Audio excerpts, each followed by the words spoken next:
This public hearing is called to order this Tuesday, November 19th, 2024, at 2 p.m. My name is John Morissette, member and presiding officer of the council. Other members of the council are Brian Gombeski, designee for Commissioner Katie Dykes of the Department of Energy and Environmental Protection. Quat Whidden, designee for Chairman Marissa Pasek-Gillette of the Public Utilities Regulatory Authority. Chance Carter, Christine Hall, Bill Syme, and Ellen Katz. Members of the staff are Executive Director Melanie Bachman, Siting Analyst Ifne Nwankwo, and Administrative Support Dakota LaFountain. If you haven't done so already, I ask that everyone please mute their computer audio and/or telephones now. Thank you. This hearing is held pursuant to the provisions of Title 16 of the Connecticut General Statutes and the Uniform Administrative Procedure Act upon a petition from KCE Connecticut 11 LLC for a declaratory ruling pursuant to Connecticut General Statutes Section 4-176 and Section 1650K for the proposed construction, maintenance, and operation of a 4.99 megawatt AC battery energy storage facility and the associated equipment located at 100 Salem Brook Street in Granby, Connecticut, and the associated electrical interconnection. This petition was received by the council on August 1st, 2024. The council's legal notice of date and time of this public hearing was published in the Hartford Courant on September 17th, 2024. Upon this council's request, the petitioner erected a sign at the proposed electrical interconnection point for the facility site along Salmon Brook Street, so as to inform the public of the name of the petitioner, the type of the facility, the public hearing date, and contact information for the council, including its website and phone number. As a reminder to all, off-the-record communication with a member of the council or a member of the council's staff upon the merits of this petition is prohibited by law. The parties and interveners of this proceeding are as follows. The petitioner, KCE Connecticut 11 LLC, represented by Lee Hoffman Esquire of Pullman and Coleman LLC. We have a party, the town of Granby, its representative, Robert M. DiCrescenzo Esquire of Updike, Kelly and Spalacy, PC. We have group business parties of David Bostick, Susan Oakey, and James Larwood. We will proceed in accordance with the prepared agenda, a copy of which is available on the council's petition number 1637 webpage. Along with the record of this matter, the public hearing notice, instructions for public access to this public hearing, and the council's Citizen's Guide to Citing Council Procedures. Interested persons may join any session of this public hearing to listen, but no public comments will be received during the 2 p.m. evidentiary session.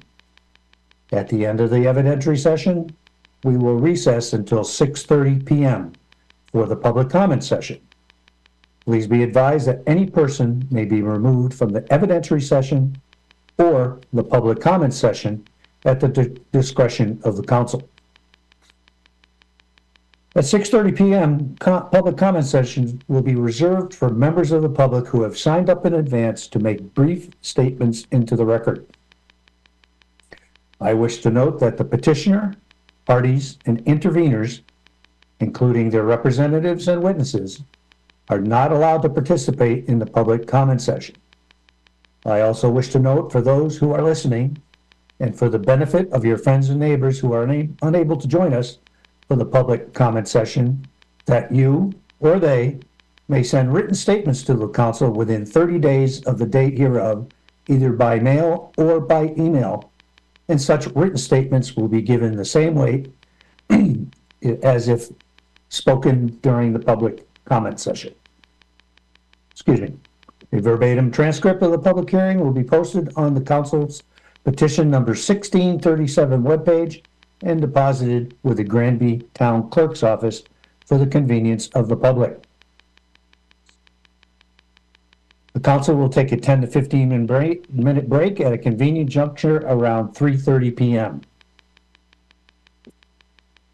We have one motion to take care of this afternoon, the petitioner's motion for protective order relating to the cost information dated November 12, 2024. Attorney Bachman may wish to comment. Attorney Bachman, good afternoon. Good afternoon. Thank you, Mr. Morissette. The petitioner filed a motion for protective order pursuant to General Statute Section 1-210, subsection B, related to the disclosure of project costs, cost recovery mechanisms, and energy pricing. And staff recommends the protective order be issued. Thank you. Thank you, Attorney Bachman. With that, I'll entertain a motion. Is there a motion? I'll make a motion to grant the protective order. Thank you, Ms. Hall. Is there a second? I'll second. Thank you, Mr. Carter. We have a motion by Ms. Hall to approve the motion for protective order, and we have a second by Mr. Carter. We'll now move to discussion. Mr. Nguyen, any discussion? No discussion. Thank you. Thank you. Mr. Gombiewski, any discussion? I have no discussion. Thank you. Thank you. Mr. Carter, any discussion? Good afternoon and no discussion. Thank you. Ms. Hall, any discussion? No discussion. Thank you. Thank you. Mr. Symes, any discussion? I have none. Thank you. Ms. Katz, any discussion? No discussion. Thank you, and I have no discussion. We'll now move to the vote. Mr. Nguyen, how do you vote? I vote to approve. Thank you. Mr. Gombiewski? I vote to approve. Thank you. Thank you. Mr. Carter? Vote to approve. Thank you. Thank you. Mr. Hall? I vote to. Ms. Hall, I'm That's all right. I'm still the same person. I vote to approve. Thank you. Thank you. Mr. Symes? Vote for approval. Thank you. Ms. Katz? Vote to approve. Thank you, and I vote for approval. We have a unanimous decision. The motion for protective order is approved. We'll now move on to administrative notices taken by the council. I wish to call your attention to those items on the hearing program marked as Roman numerals 1C, items 1 through 94. Noting the addition of items number 76 and 82 since the council's October 23rd, 2024 pre-hearing conference. Does the petitioner or any party have an objection to the items that the council has administratively noticed? Attorney Hoffman, good afternoon.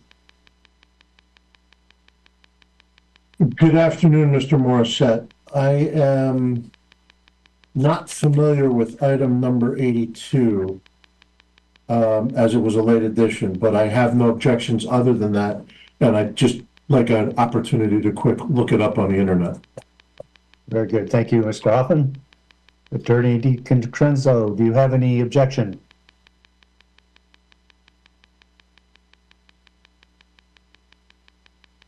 No objection. Thank you. Does the group business parties representatives have any objection? I believe Susan Oki is representing the parties. Is that correct? Susan, are you with us here this afternoon?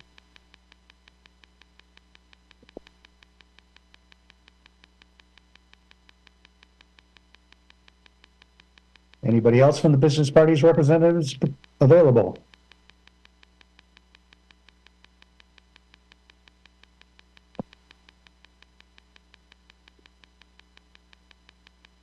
Hearing none, we'll move on. So, Mr. Morissette, if I may? Yes, Attorney Hoffman, please.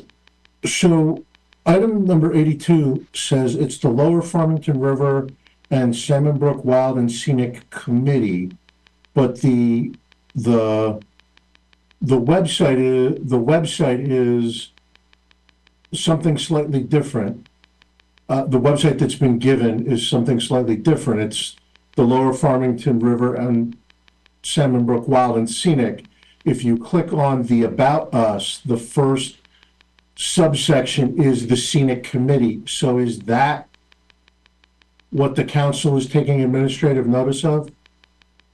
Thank you, Attorney Hoffman. I'll ask Attorney Bachman if she understands the difference here.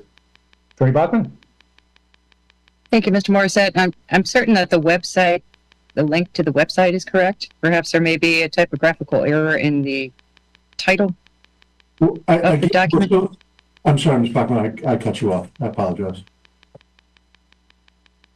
The website is correct. It should lead you to the scenic committee and any of their responsibilities as it relates to wild and scenic rivers, such as the Farmington and Salmon Brook. But certainly we wouldn't entertain any cross-examination on these items since everyone is just first laying eyes on them, and certainly they would be fair game for the next continued evidentiary session. And you could probably ask more thorough questions about this particular item at that time.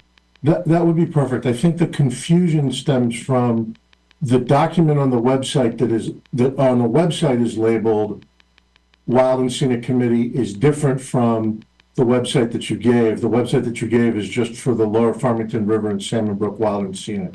So I suppose what I can do is put further questions in writing, and perhaps we can get some clarification before the next hearing so that we can move this along.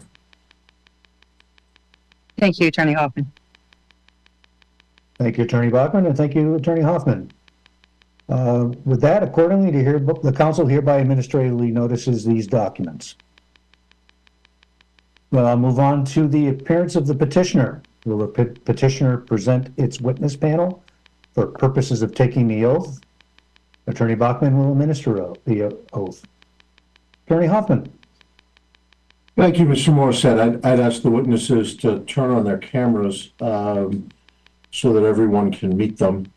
So here today we have Paul Williamson, who is the Senior Manager for Key Capture Energy, Joel Viduna, the Executive Vice President for Key Capture Energy, Steve Kochis from VHB, a consultant for Key Capture, Andy Bloom, the Principal Fire Protection Engineer and Director of Battery Energy Storage Systems for Fire and Risk Alliance, Clint Sear, the Lead Engineer at Epsilon Associates, and Caitlin Nickerson, a Wetland Scientist and Project Manager with Flycatcher LLC. That is our witness panel for today, Mr. Morissette. Thank you, Attorney Hoffman. You have a camera on the witness panel in the room. Are those all the folks that you just identified? No, Mr. Morissette, I believe those are the town's witnesses. Oh, yes, okay, I see now. Are on individual cameras, each labeled KCE. Very good, thank you. Okay, with that, Attorney Bachman, please administer the oath. Thank you, Mr. Morissette. Could all the witnesses please just raise your right hand? Do you solemnly swear or sincerely affirm, as the case may be, that the evidence you shall give concerning this case is the truth, the whole truth, and nothing but the truth, so help you God, or upon penalty of perjury? Yes. Thank you. Very good, thank you. Attorney Hoffman, please begin by verifying all the exhibits by the appropriate sworn witnesses. Thank you, Mr. Morissette. So I will take the witnesses slightly out of order. We will be reviewing the exhibits that have been marked for identification as Roman numeral 2, letter B, items 1 through 4. And Mr. Kochis, I'm going to start with you. Are you familiar with the exhibits listed in Roman numeral 2, letter B, items 1 through 4, which are the petition for declaratory ruling, the petitioner's responses to the citing council interrogatories dated November 12th, 2024, the petitioner's responses to the town of Granby's interrogatories, also dated November 12th, 2024, and the petitioner's signposting affidavit dated November 12th, 2024? Yes, I am. And did you prepare or cause to be prepared those exhibits? Yes, I did. And are they accurate to the best of your knowledge and belief? Yes, they are. And do you have any changes to them today? No, I do not. And do you adopt them as your sworn testimony here today? Yes, I do. Mr. Williamson, similar questions for you. Are you familiar with the exhibits that have been listed, Roman numeral 2, letter B, items 1 through 3?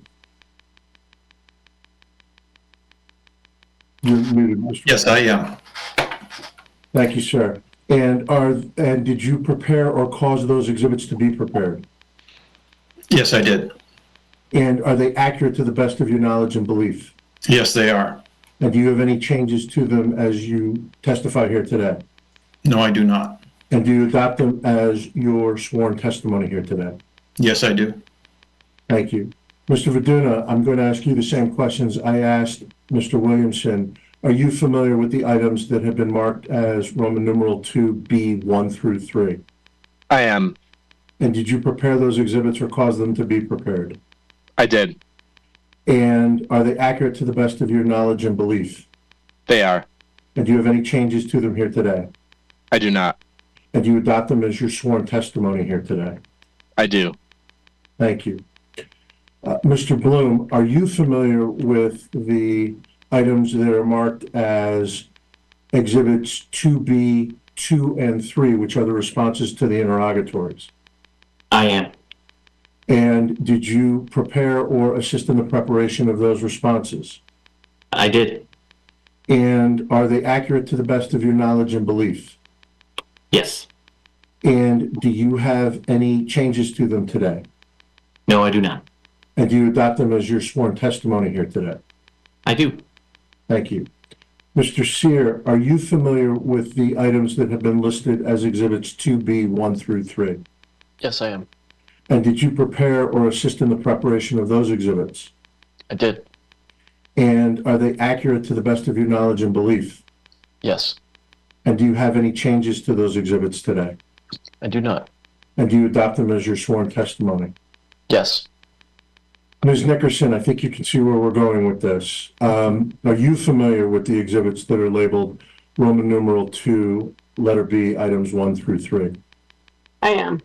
And did you prepare those exhibits or assist in their preparation? Yes, I did. And are they accurate to the best of your knowledge and belief? Yes, they are. And do you have any changes to them here today? I do not. And do you adopt them as your sworn testimony in this matter? Yes, I do. Mr. Morissette, with that, I would offer up Roman numeral 2, letter B, items 1 through 4 as full exhibits in this proceeding. Thank you, Attorney Hoffman. Does any party object to the omission of the petitioner's exhibit? Attorney DiConcenzo, good afternoon.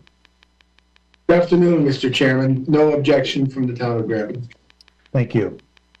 The grouped business parties, I see Susan Oki has joined us. Susan, are you there?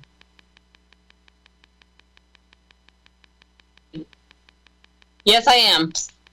Thank you, Susan. Do you know if any other party members are going to be here? David Bostic or James Larwood? I don't believe so. Okay. So therefore you are representing the grouped business parties? Correct. Thank you. Does the grouped business parties object to the omission of the petitioner's exhibits? No. Thank you. The exhibits are hereby admitted. We'll now begin with cross-examination of the petitioner by the council, starting with Mr. Nwankwo, followed by Mr. Nguyen. Mr. Nwankwo, good afternoon. Good afternoon, Mr. Morissette. Thank you. My first question to the petitioner will be, why was the site selected for the proposed battery energy storage facility?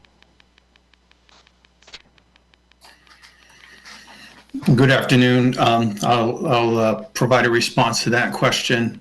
Key Capture Energy started with a analysis on the electrical distribution grid in this area. After doing an analysis on the distribution grid, we identified that the power line traveling along Salmon Brook Street could appropriately host a project of this size and was properly located within the grid to provide the benefits sought by the state of Connecticut Bureau. And those benefits include the increased absorption of renewable energy power, the decrease of congestion in the area, and the ability to provide load and resilience to the grid. Upon finding that, we looked at properties in the area and we identified that there was a commercial property. The commercial property that is now subject to this petition was available by the landowner for sale. It's in a commercially zoned area. After further analysis, including conducting a critical issue analysis and a phase 1 ESA, we identified that the property was appropriate for hosting the project and would provide very limited impact to the town. Number one, being in a commercial area. Number two, being somewhat isolated. Once the project is built, the sound from the project will not have any impact on surrounding residences or businesses. The project will not be highly visible, and so it'll be able to provide the benefits, injects the power at the proper size onto this line, and be there without having a large impact to the town or the community, a large negative impact to the town or community. Thank you, Mr. Williamson. Excuse me for 1 second. Before we continue, just a reminder to all, and for the benefit of the court reporter, before answering any questions, please state your name so the court reporter can properly record who is responding. Thank you. I'll finish my response by saying I am Paul Williamson from Key Capture Energy. Thank you for that. Thank you, Mr. Williamson. My next question, I would like to refer to the petitioner's response to council interrogatory number 10 and the response to town interrogatory number 1. My question would be, what were the results of the November 13, 2024 meeting?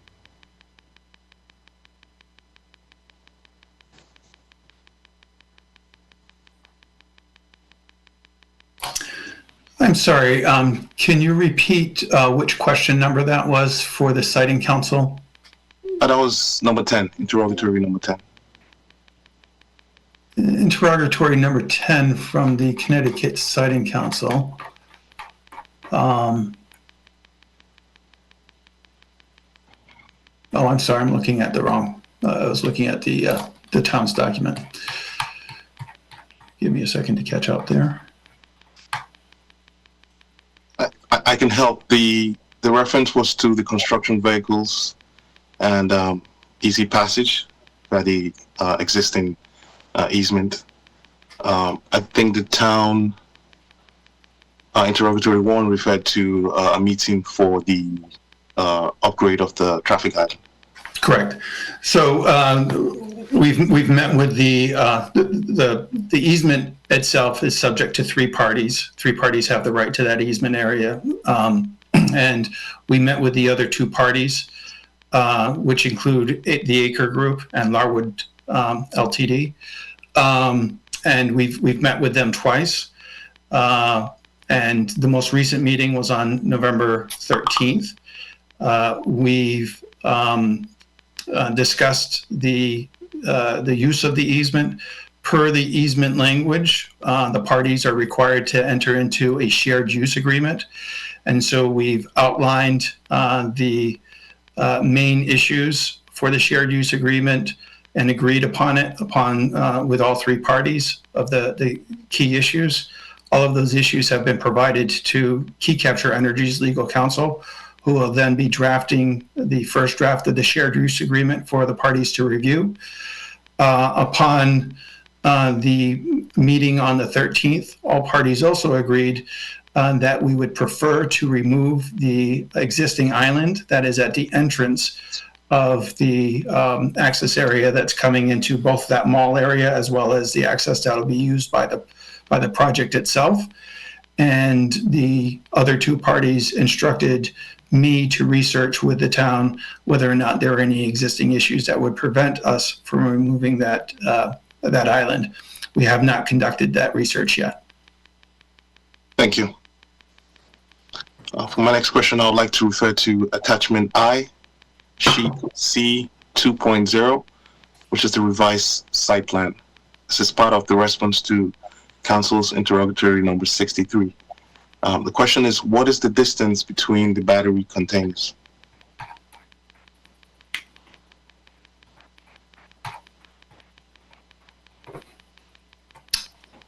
I'm going to pass that question on to Steve Kokis.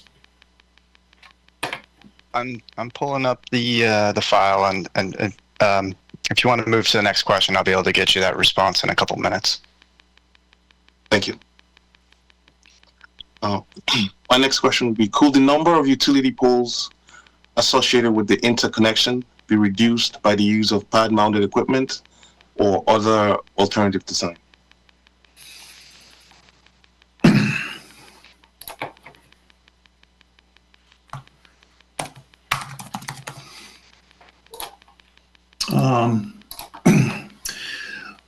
The project has consulted with Eversource, the utility, on the number of poles required and the approach to the poles. Eversource prefers for us to approach the interconnection with an overhead power line. Additionally, the project prefers to approach the POI with an overhead power line on the subject property itself. That allows us to span an existing stream without making any additional disruption to the stream or the wetland that surrounds the stream. I'll let Caitlin Nickerson add some additional context on that. In regards to the number of poles, we prefer to reduce the number of poles as much as possible. However, Eversource has standards and requirements to meet in order for the number of poles that would be required to go to the POI. And we'll request to them to limit the poles to the smallest number possible, but we are subject to their requirements. And they will determine upon the final design of the interconnection, they will determine how many poles are necessary. Thank you. Referencing the petitioner's response to council interrogatory number 20, is there potential for any conflict between ISO New England dispatch of the facility and any potential PURA programs?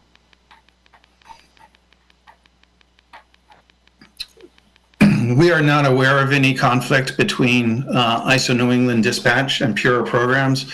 The PURA program has not been fully released at this time, but based on the knowledge that we have that has already been provided by PURA, we understand that we can participate in the PURA program and provide the energy at specific call-up times, and also at the same time respond appropriately to the capacity requirements that we have as capacity supplier or capacity supply obligations to the ISO New England starting in 2027. Thank you. What is the optimal? I've got some measurements for you to address one of the previous questions.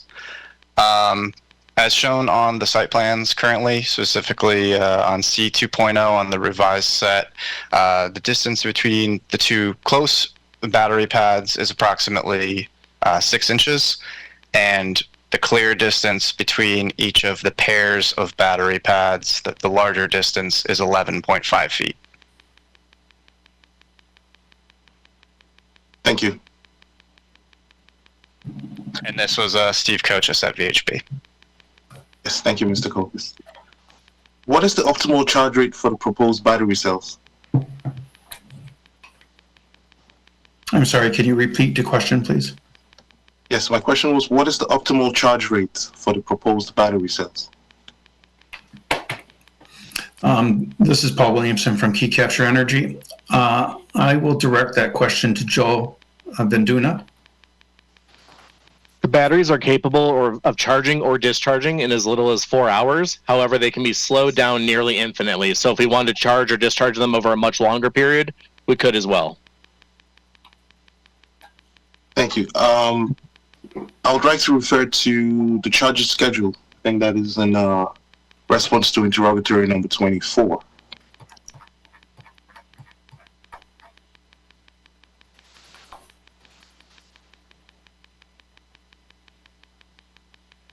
So I believe you referenced a charge rate of 4.99 megawatts. My question yes, is, would you correct. say, would you say that that is 100% charge rate? Yes, that is correct. The facility is capable of charging and discharging at 4.99 megawatts for up to 4 hours of time for discharge. So would 100% charge rate affect the battery life for the facility or increase the temperature of the battery cells?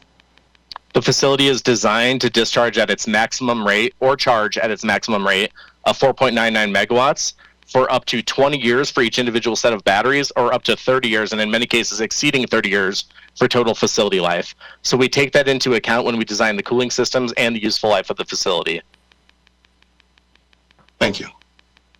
Also referencing the petition's response to council interrogatory number 71, the average, I quote, the average annual battery storage capacity degradation rate is 1.48%. Is that based on using 100% charge rate? It is. We design for the worst case scenario, and degradation is generally a function of how quickly you charge or discharge the batteries, as well as their operating temperature, and all of that is taken into account when we consider the degradation rate of the facility. Thank you. I'd like to refer to response to council interrogatory number 24. My question is, how will outages caused by storms and other natural events impact facility operations, such as charging schedule and energy arbitrage? If the facility is unable to communicate with our scheduling coordinator, who itself communicates with ISO New England, then the facility is designed to fail safe and not operate. So examples of that might be if we lose our primary and our secondary interconnection, internet connection, but that's also why we have both primary and secondary. Another example might be if our path to the electrical grid, either our gen-tie line or the distribution line that we're connected to, were to be affected by a storm, we would also be unable to operate just because we would not have electrical connection. Thank you for that. I'd like to refer to petition page 3 and response to council interrogatories number 34 and 38. My question is, when did KCE inform Eversource of the change in the choice of battery systems? I will refer that question to Paul Williamson. This is Paul Williamson from Key Capture Energy.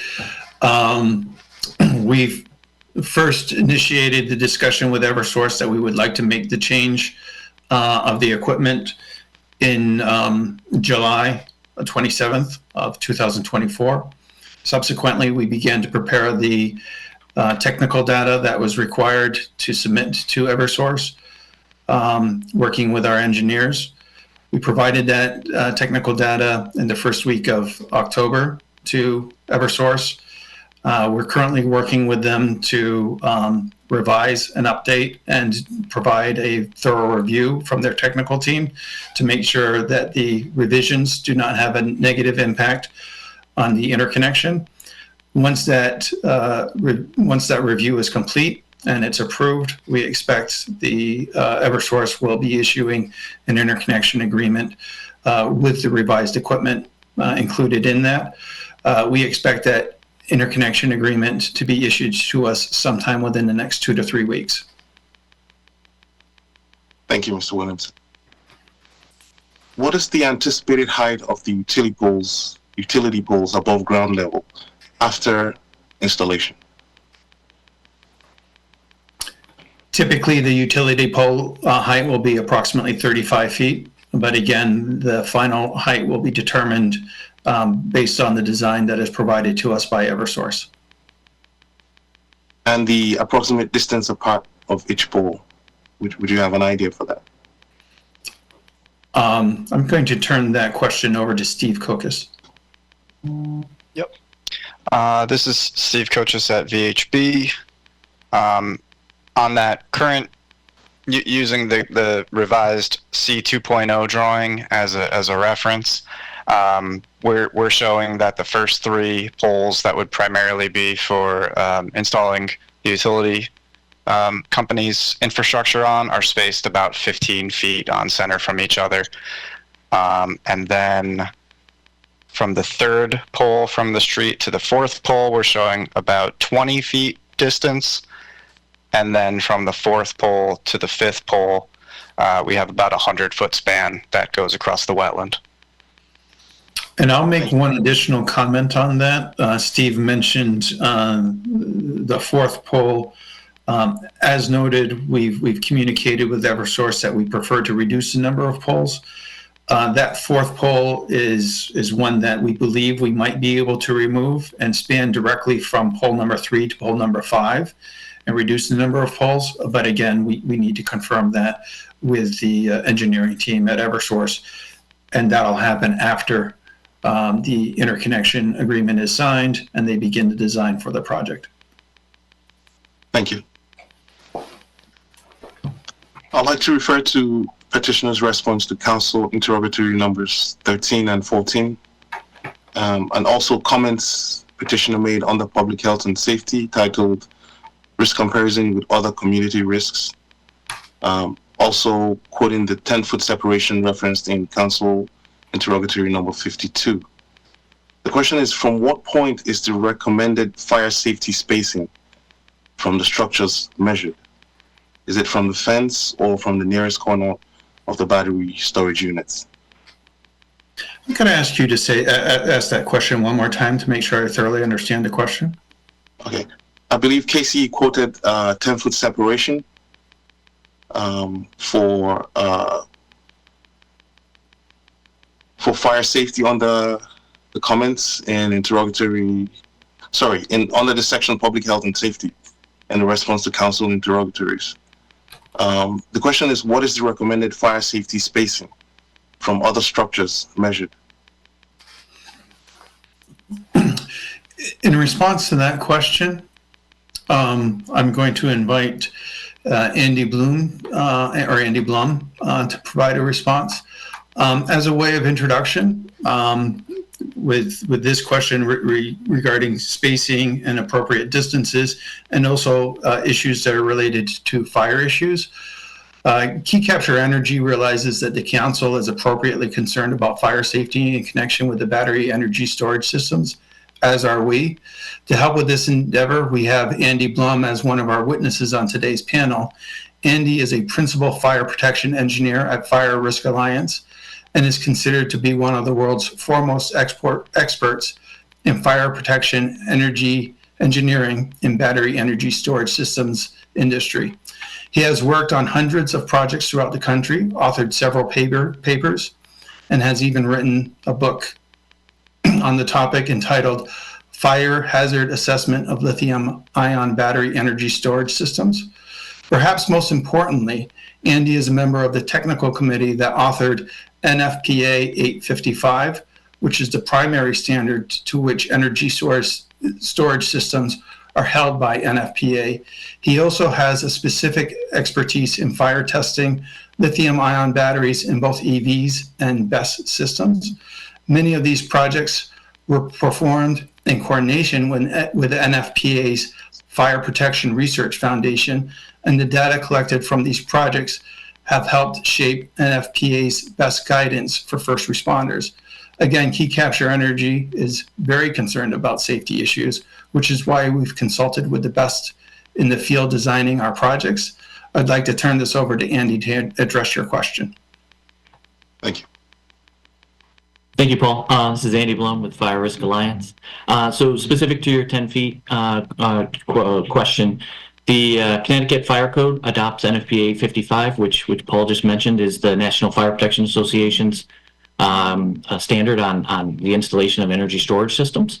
And so within that standard, the minimum separation distance from a battery energy storage system container, like the ones being proposed here, to nearby exposures is 10 feet.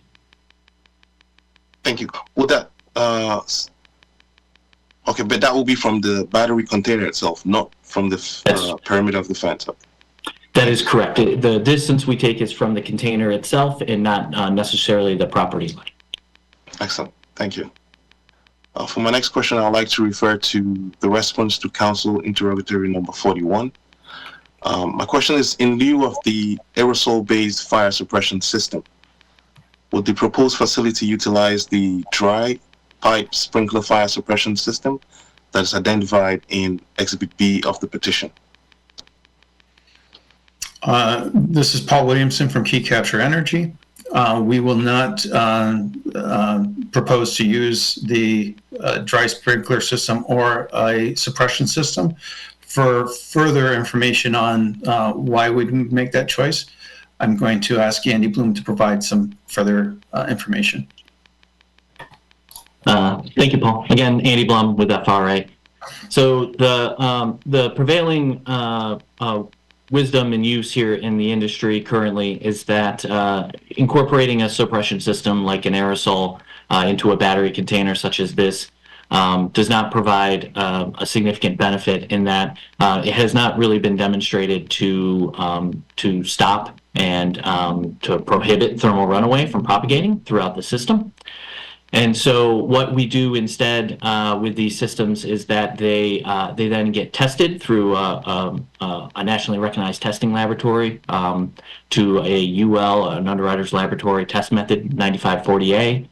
And essentially what they need to demonstrate and prove is that they are intrinsically safe in terms of fire propagation, such that we don't need to actively try to suppress it. They need to engineer systems within the, or passive systems within the containers themselves to contain that fire to an individual unit. And we find this to be a much more beneficial approach towards an active suppression system that may not be beneficial to actually stopping that thermal runaway. Thank you, Mr. Bloom. The petitioner referenced a plume study in council interrogatory number 44. My question is, what is the status of that plume study? This is Paul Williamson from Key Capture Energy. That plume study was actually completed earlier this morning, and I'll allow Andy Blum again to respond and provide detailed information that was determined from performing that plume study. Thank you, Paul. Andy Blum again with FRA. So I apologize, we could not get you the plume study sooner. Obviously, it would have been really beneficial for you all to see this. Essentially, what we are trying to do here is take into account the sensitivities that everyone has with batteries at this point, right? So one of the main concerns that we have with the community with these is what type of toxic gas, what type of plumes, what kind of gases are going to get off gas during a fire event or during a thermal runaway event that's going to occur. So what we've done is we followed general industry practice utilizing really validated computer program that essentially will model the dispersion of the gas once it leaves the container, and then measures the extent at which that gas will actually spread out in the neighboring area.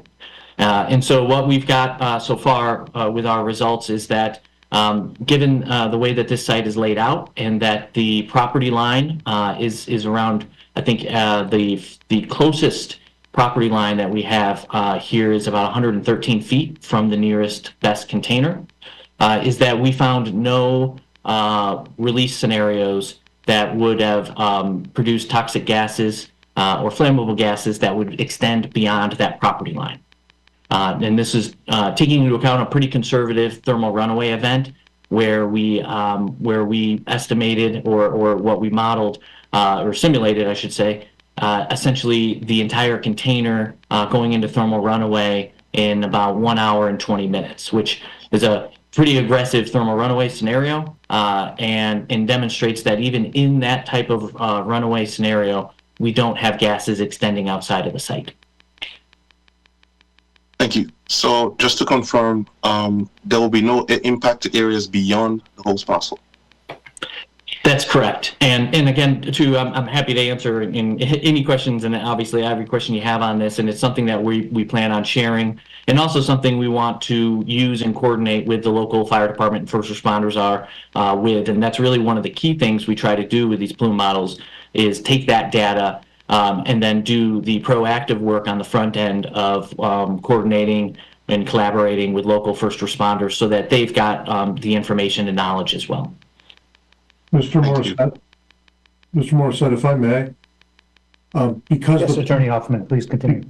Because the plume study was just completed, it might be appropriate if the council were willing, we could submit it as a late filed exhibit. We'd be perfectly willing to do that. Yes, I think that is certainly appropriate in this matter, and then we'll allow an opportunity to cross-examine on the plume study because I believe there's going to be a lot of interest in the results. But thank you for that. Thank you, sir. Thank you. I'll move on to the next question. I would like to refer to Town's interrogatory number 54. My question is, has KCE received a response from e-storage regarding the release of information contained in the material safety data sheets? We have not received a response at this time. We sent an additional request earlier this week, once again asking for the response. Once we receive that response, we'll be sure to notify the council based on the response. If they do allow the use of that information, we will provide that to the citing council, most likely under protective order. Thank you. Referencing petition Exhibit B, does Canadian Solar have an emergency response guide specific to the battery storage units? Canadian Solar does have specific fire guidance that they provide and a number of documents that support that. We have followed that guidance, and many of our responses made to the interrogatory and information that we provided in the petition is based on the guidance that is provided. I will also allow Joe to step in and see if he has any additional comment on that. Yeah, so all of the major original equipment manufacturers that produce battery energy storage systems for our industry do provide general guidance. However, the primary emergency response document will be prepared according to NFPA 855. This is the code committee that Andy sits on, and it's required by code to be specific to the project, where not only does it consider what the local fire department has available as far as resources and some of their preferences, it considers the OEM guidance, in this case from Canadian Solar, as well as other code required elements. And so that emergency response plan that's prepared specific for the project will ultimately be the document that guides how an incident, in the rare case that there is one, is responded to. And I will add to that the emergency response document has been drafted. Right now, it's drafted as an initial template. It's been sent to the local fire departments, both the fire marshal and the fire chief, for their review and their comment. And we welcome their comment as we continue to shape that document. One of the things that KCE does with these documents, we consider them to be a living document. So we continue to work with the fire departments as we go through, we get their feedback, we shape the document further. As we go through trainings, any additional information or lessons that are learned are then absorbed into the document, and the document continues to be improved upon through the life of the project. Thank you. Will KC be able to provide a copy of the Canadian Solar Emergency Response Guide to the Council? We have not requested that information from Canadian Solar yet, and I can't recall. Most of their documents are labeled as confidential. If it is labeled as confidential, we again will have to ask for their permission. Thank you. Also, petition Exhibit J, which is the emergency response plan, was that developed with input from Canadian Solar? That was developed with information that was provided by Canadian Solar, but developed by Key Capture Energy. Thank you. Was the input provided via site plans or guidance document, or just direct verbal input? The input from, I'm sorry, again, this is Paul Williamson from Key Capture Energy. The question is input from Canadian Solar, or the question being input from Key Capture Energy? No, input from Canadian Solar. The inclusion of information that was provided from Canadian Solar comes from their written documents that they provide in fire guidance and site design guidance. Thank you. Here for a moment. Mr. Nwankwo, are we requesting a late file exhibit for the emergency response plan under protective order? No, we do have an emergency response plan from KCE, but the question was if there was input from Canadian Solar to develop that emergency response plan. Correct. So we do not have an emergency response plan that has any of the input that Canadian Solar has provided. So therefore we have an incomplete emergency response plan. So is it appropriate that we request for a late file that includes Canadian Solar's emergency response plan? Yes, sir, it is. Attorney Hoffman, is that required to be filed under protective order, or is that something that you can get released from Canadian Solar to have provided? We can request that, Mr. Morissette. I don't know that Canadian Solar will grant it, but we'll certainly ask. Certainly. Okay, why don't we? But I believe that Mr. Williamson has some color on this, if you would, Mr. Morissette. Very good. Mr. Williamson, please continue. Sorry I interrupted. No, that's fine. Thank you for the question. I think we need to just take a minute here for clarification. There is an emergency response plan that is provided by within the petition as one of the exhibits. Mm-hmm. The emergency response plan does include information that is directly from Canadian Solar information and documentation. Canadian Solar does not have an emergency response plan. Canadian Solar provides emergency response guidance, which we have incorporated into our plan. I think maybe the Siting Council might be requesting that we provide a copy of their guidance if they're willing to release it. Is that an appropriate clarification of the matter? Yes, thank you for that clarification. I think that would be appropriate. Thank you. Paul, I apologize. I apologize. Paul, at this time, I think it would make sense for Andy Blum to speak to when emergency response plans are typically prepared, how they're prepared under the guidance of the National Fire Protection Agency, and how information such as the Canadian Solar guidance feeds into that, but it's only a part of a larger set of data that goes into that. Andy, is that something you're able to speak to right now? Yeah, this is Andy Blum with FRA. I certainly can if the council thinks it would be helpful for them, helpful information. So typically what we do in developing emergency response plans for a site like this is we take the manufacturer fire safety guidance.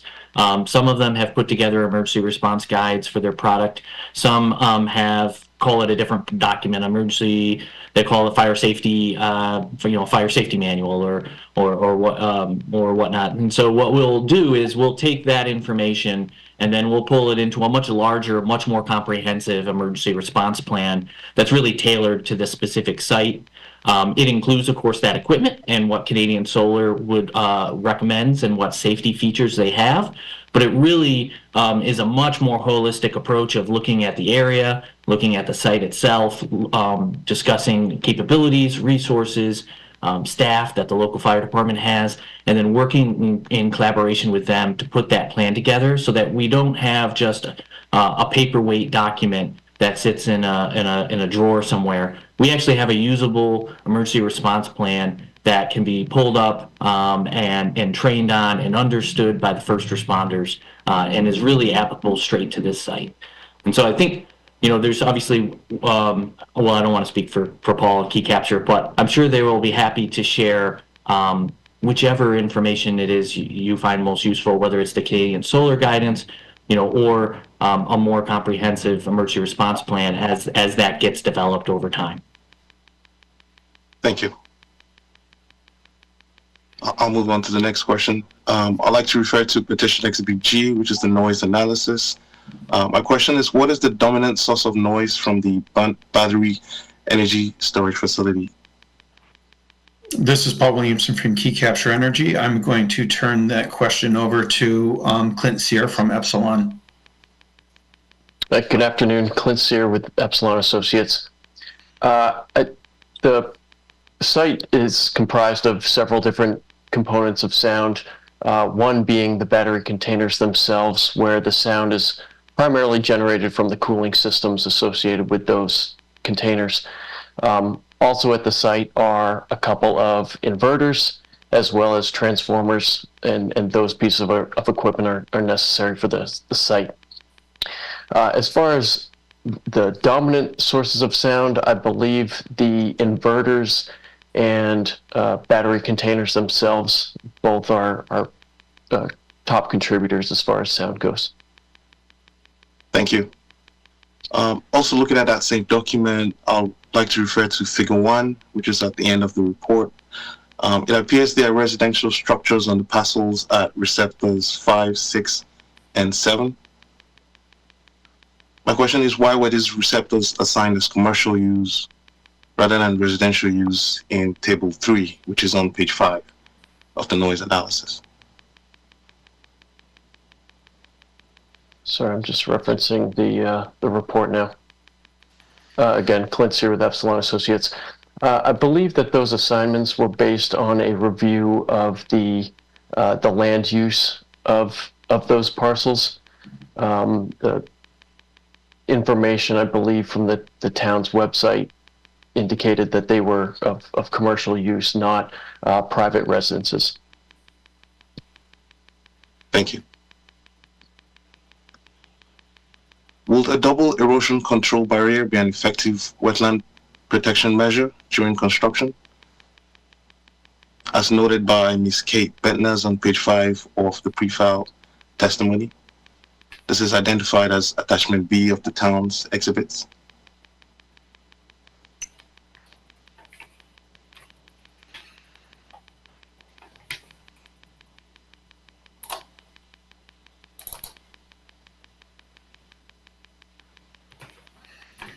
Would you mind repeating that question one more time, please?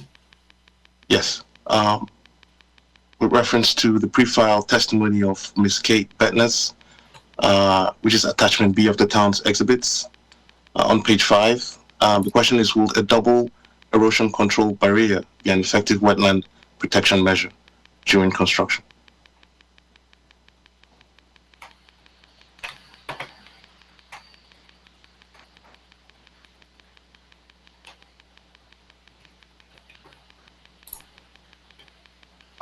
I can take that one. This is Steve Coaches with VHB. The project has been designed, in our opinion, with erosion control measures that would be sufficient for the construction of the facility, and that right now includes a single line of silt fence. However, I will note that erosion control is certainly has to be dynamic by its very nature, to keep up with the construction and the ongoing stuff. So, and that will be monitored entirely throughout the construction period. At which point, in any point during the construction, it could be feasible that portions or all of the project would require amendments to the erosion control plan, which could include a double erosion control barrier. So I hope that sort of answers your question there. I will also add that the information that is sought in that question can be found in the petition narrative section 3, and also in Exhibit D and Exhibit I, as well as on the site plan, page C 1.0. Thank you, Mr. Williams. I would like to refer to revised site plan sheet C 2.0, which shows tree clearing within the wetland to accommodate the overhead utility line. My question is, how will the clearing be accomplished? Would it involve heavy machinery?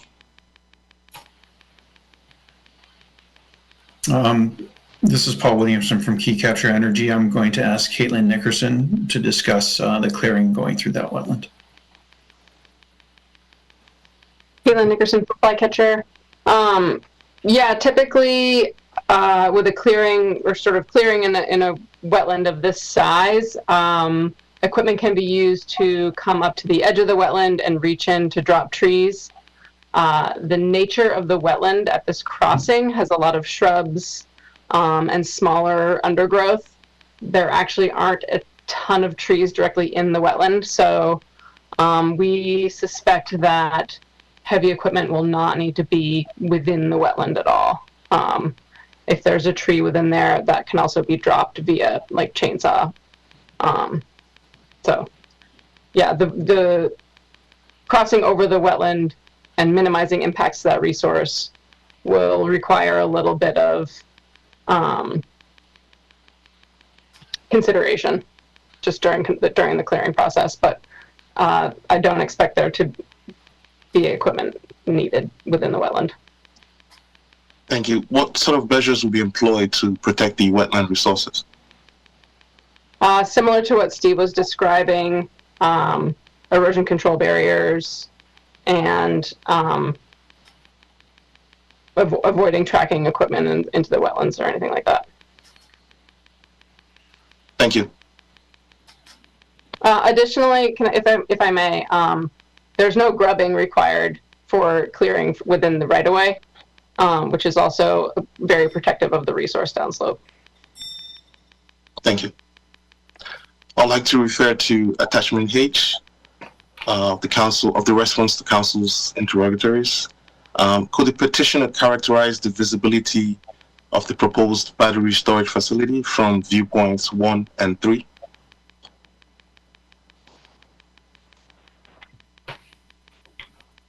This is Paul Williamson from Key Capture Energy.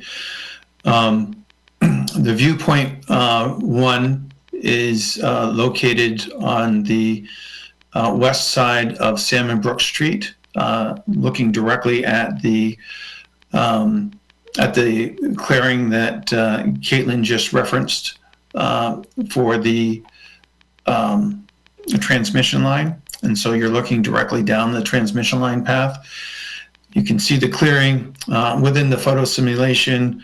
We did our best to simulate the undercover brush, but as Caitlin noted, there's some existing undercover brush that will be leaving in place and only removing the larger trees.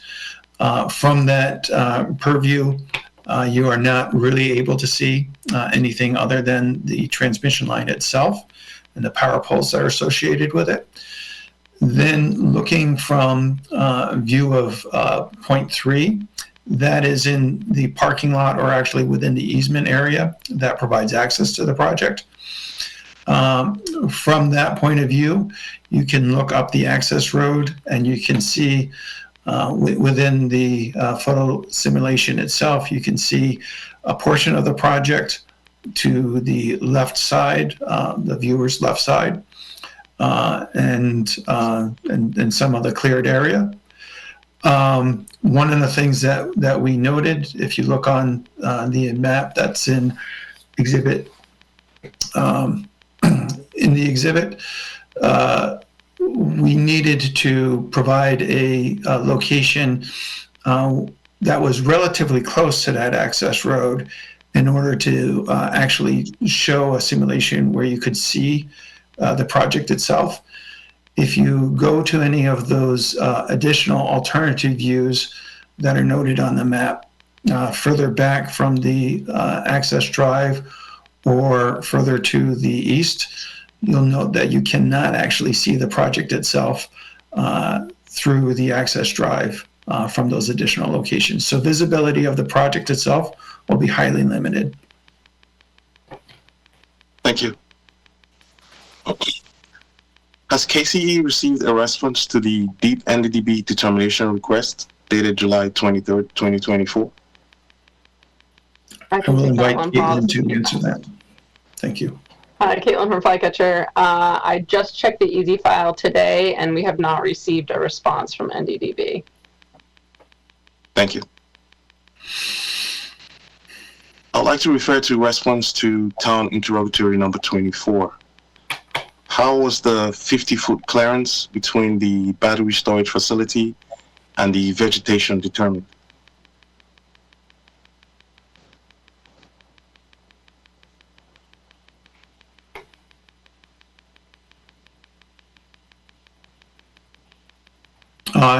You said this was question 24, interrogatory question 24? My apologies, 34. I'm sorry about that. Okay, that's fine. I just saw a different subject matter there, so I'm slightly confused. Sorry.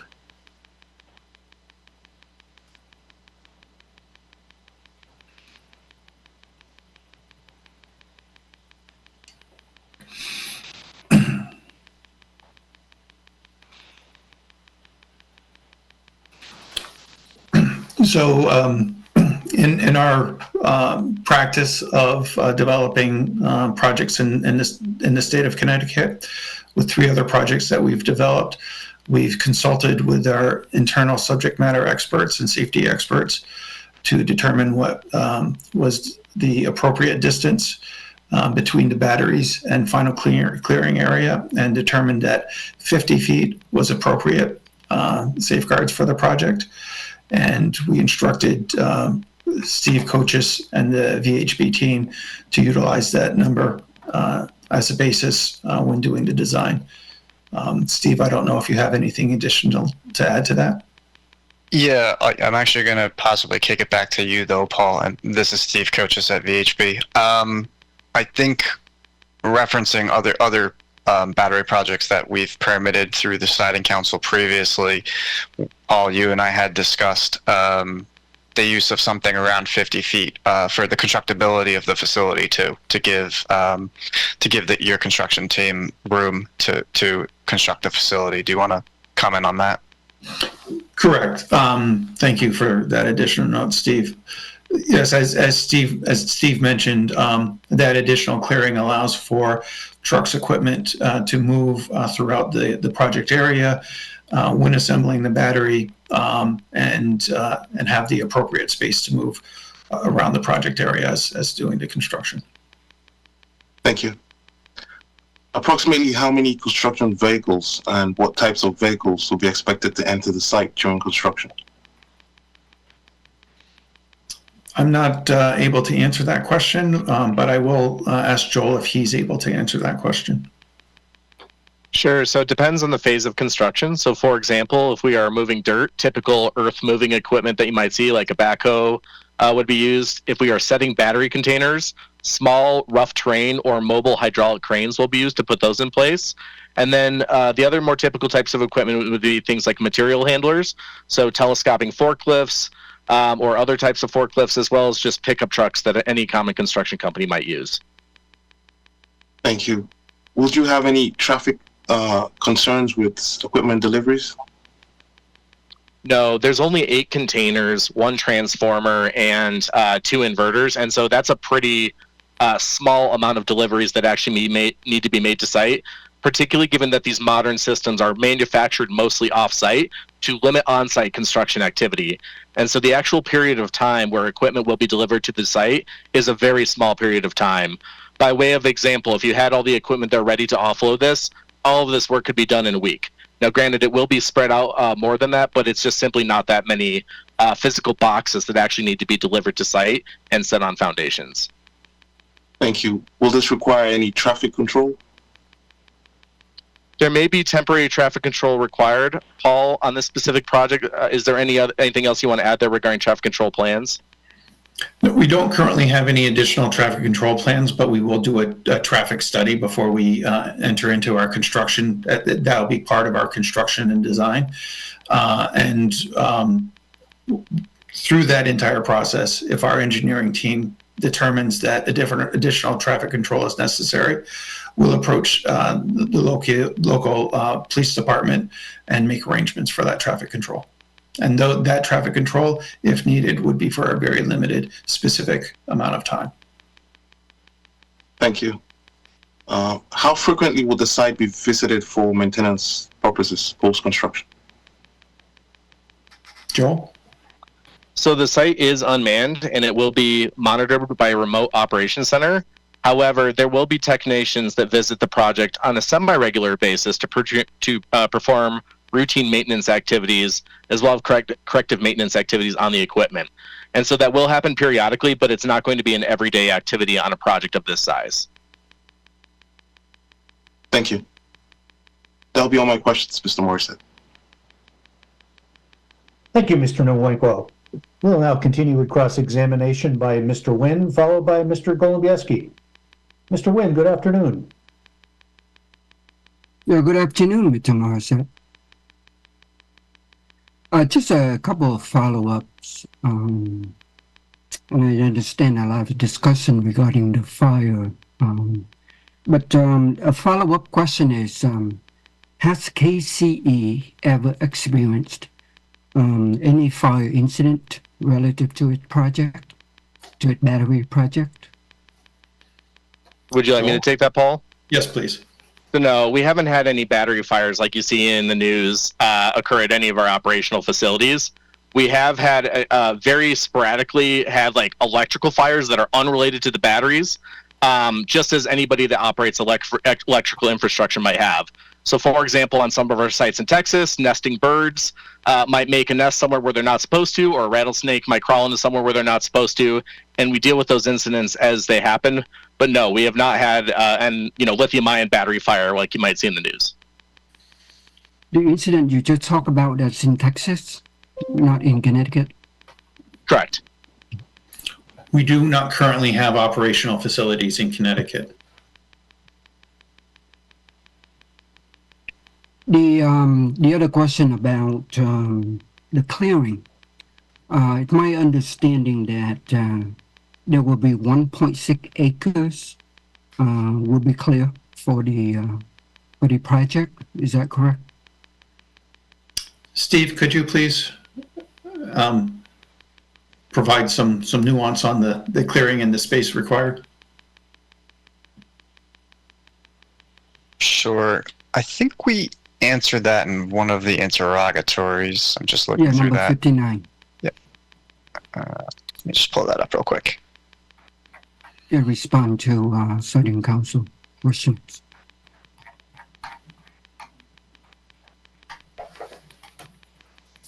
Yep. So this is Steve Coaches, VHB. So the 1.6 acres is the full sum of the tree clearing limits that you see, for example, on the sheet C.2.0, inclusive of everything that we think we would need to build the facility, including laydown areas, stormwater basins, the facility, or the interconnection route. It is tree clearing within core forest.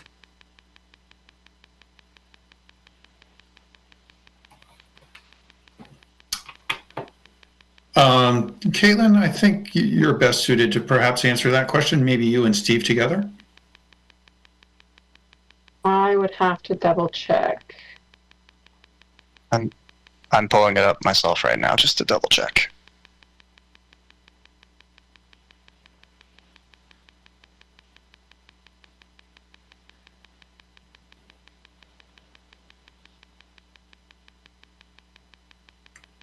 This is Steve Coaches, VHB. I can confirm that per the CT Deep Forest Land Habitat Impact Map viewer, which is traditionally referred to as the estimate of core forest impact, our entire site is outside of core forest impact area. Okay, thank you. Mr. Morissette, that's all I got. Thank you. Thank you, Mr. Nguyen. We'll now continue with cross-examination of the petitioner by the council by Mr. Golubieski, followed by Mr. Carter. Mr. Golubieski, good afternoon. Good afternoon, Mr. Morissette. Mr. Nwankwo asked all my questions, and actually the core forest was Mr. Nguyen, so I have no questions at this point. Thank you. Very good. Thank you, Mr. Golubieski. We'll now continue with cross-examination by Mr. Carter, followed by Ms. Hall. Mr. Carter, good afternoon. Good afternoon, Mr. Morissette. Good afternoon, all. I will not be taking a lot of time because, luckily, a lot of the questions that I had have been addressed.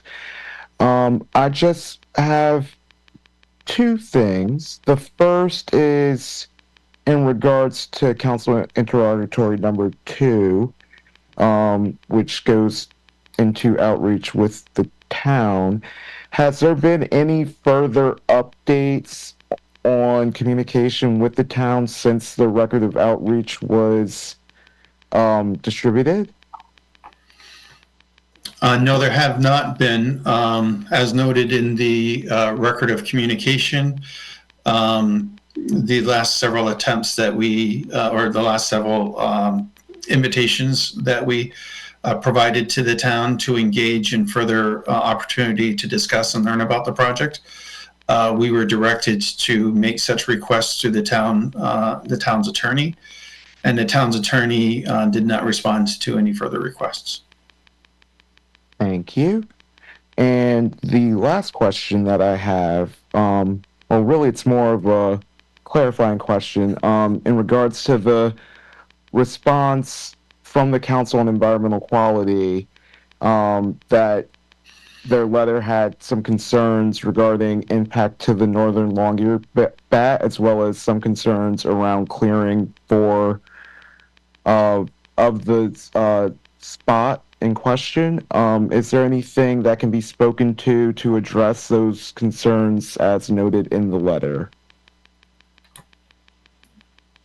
Caitlin, are you able to respond to that? Yes.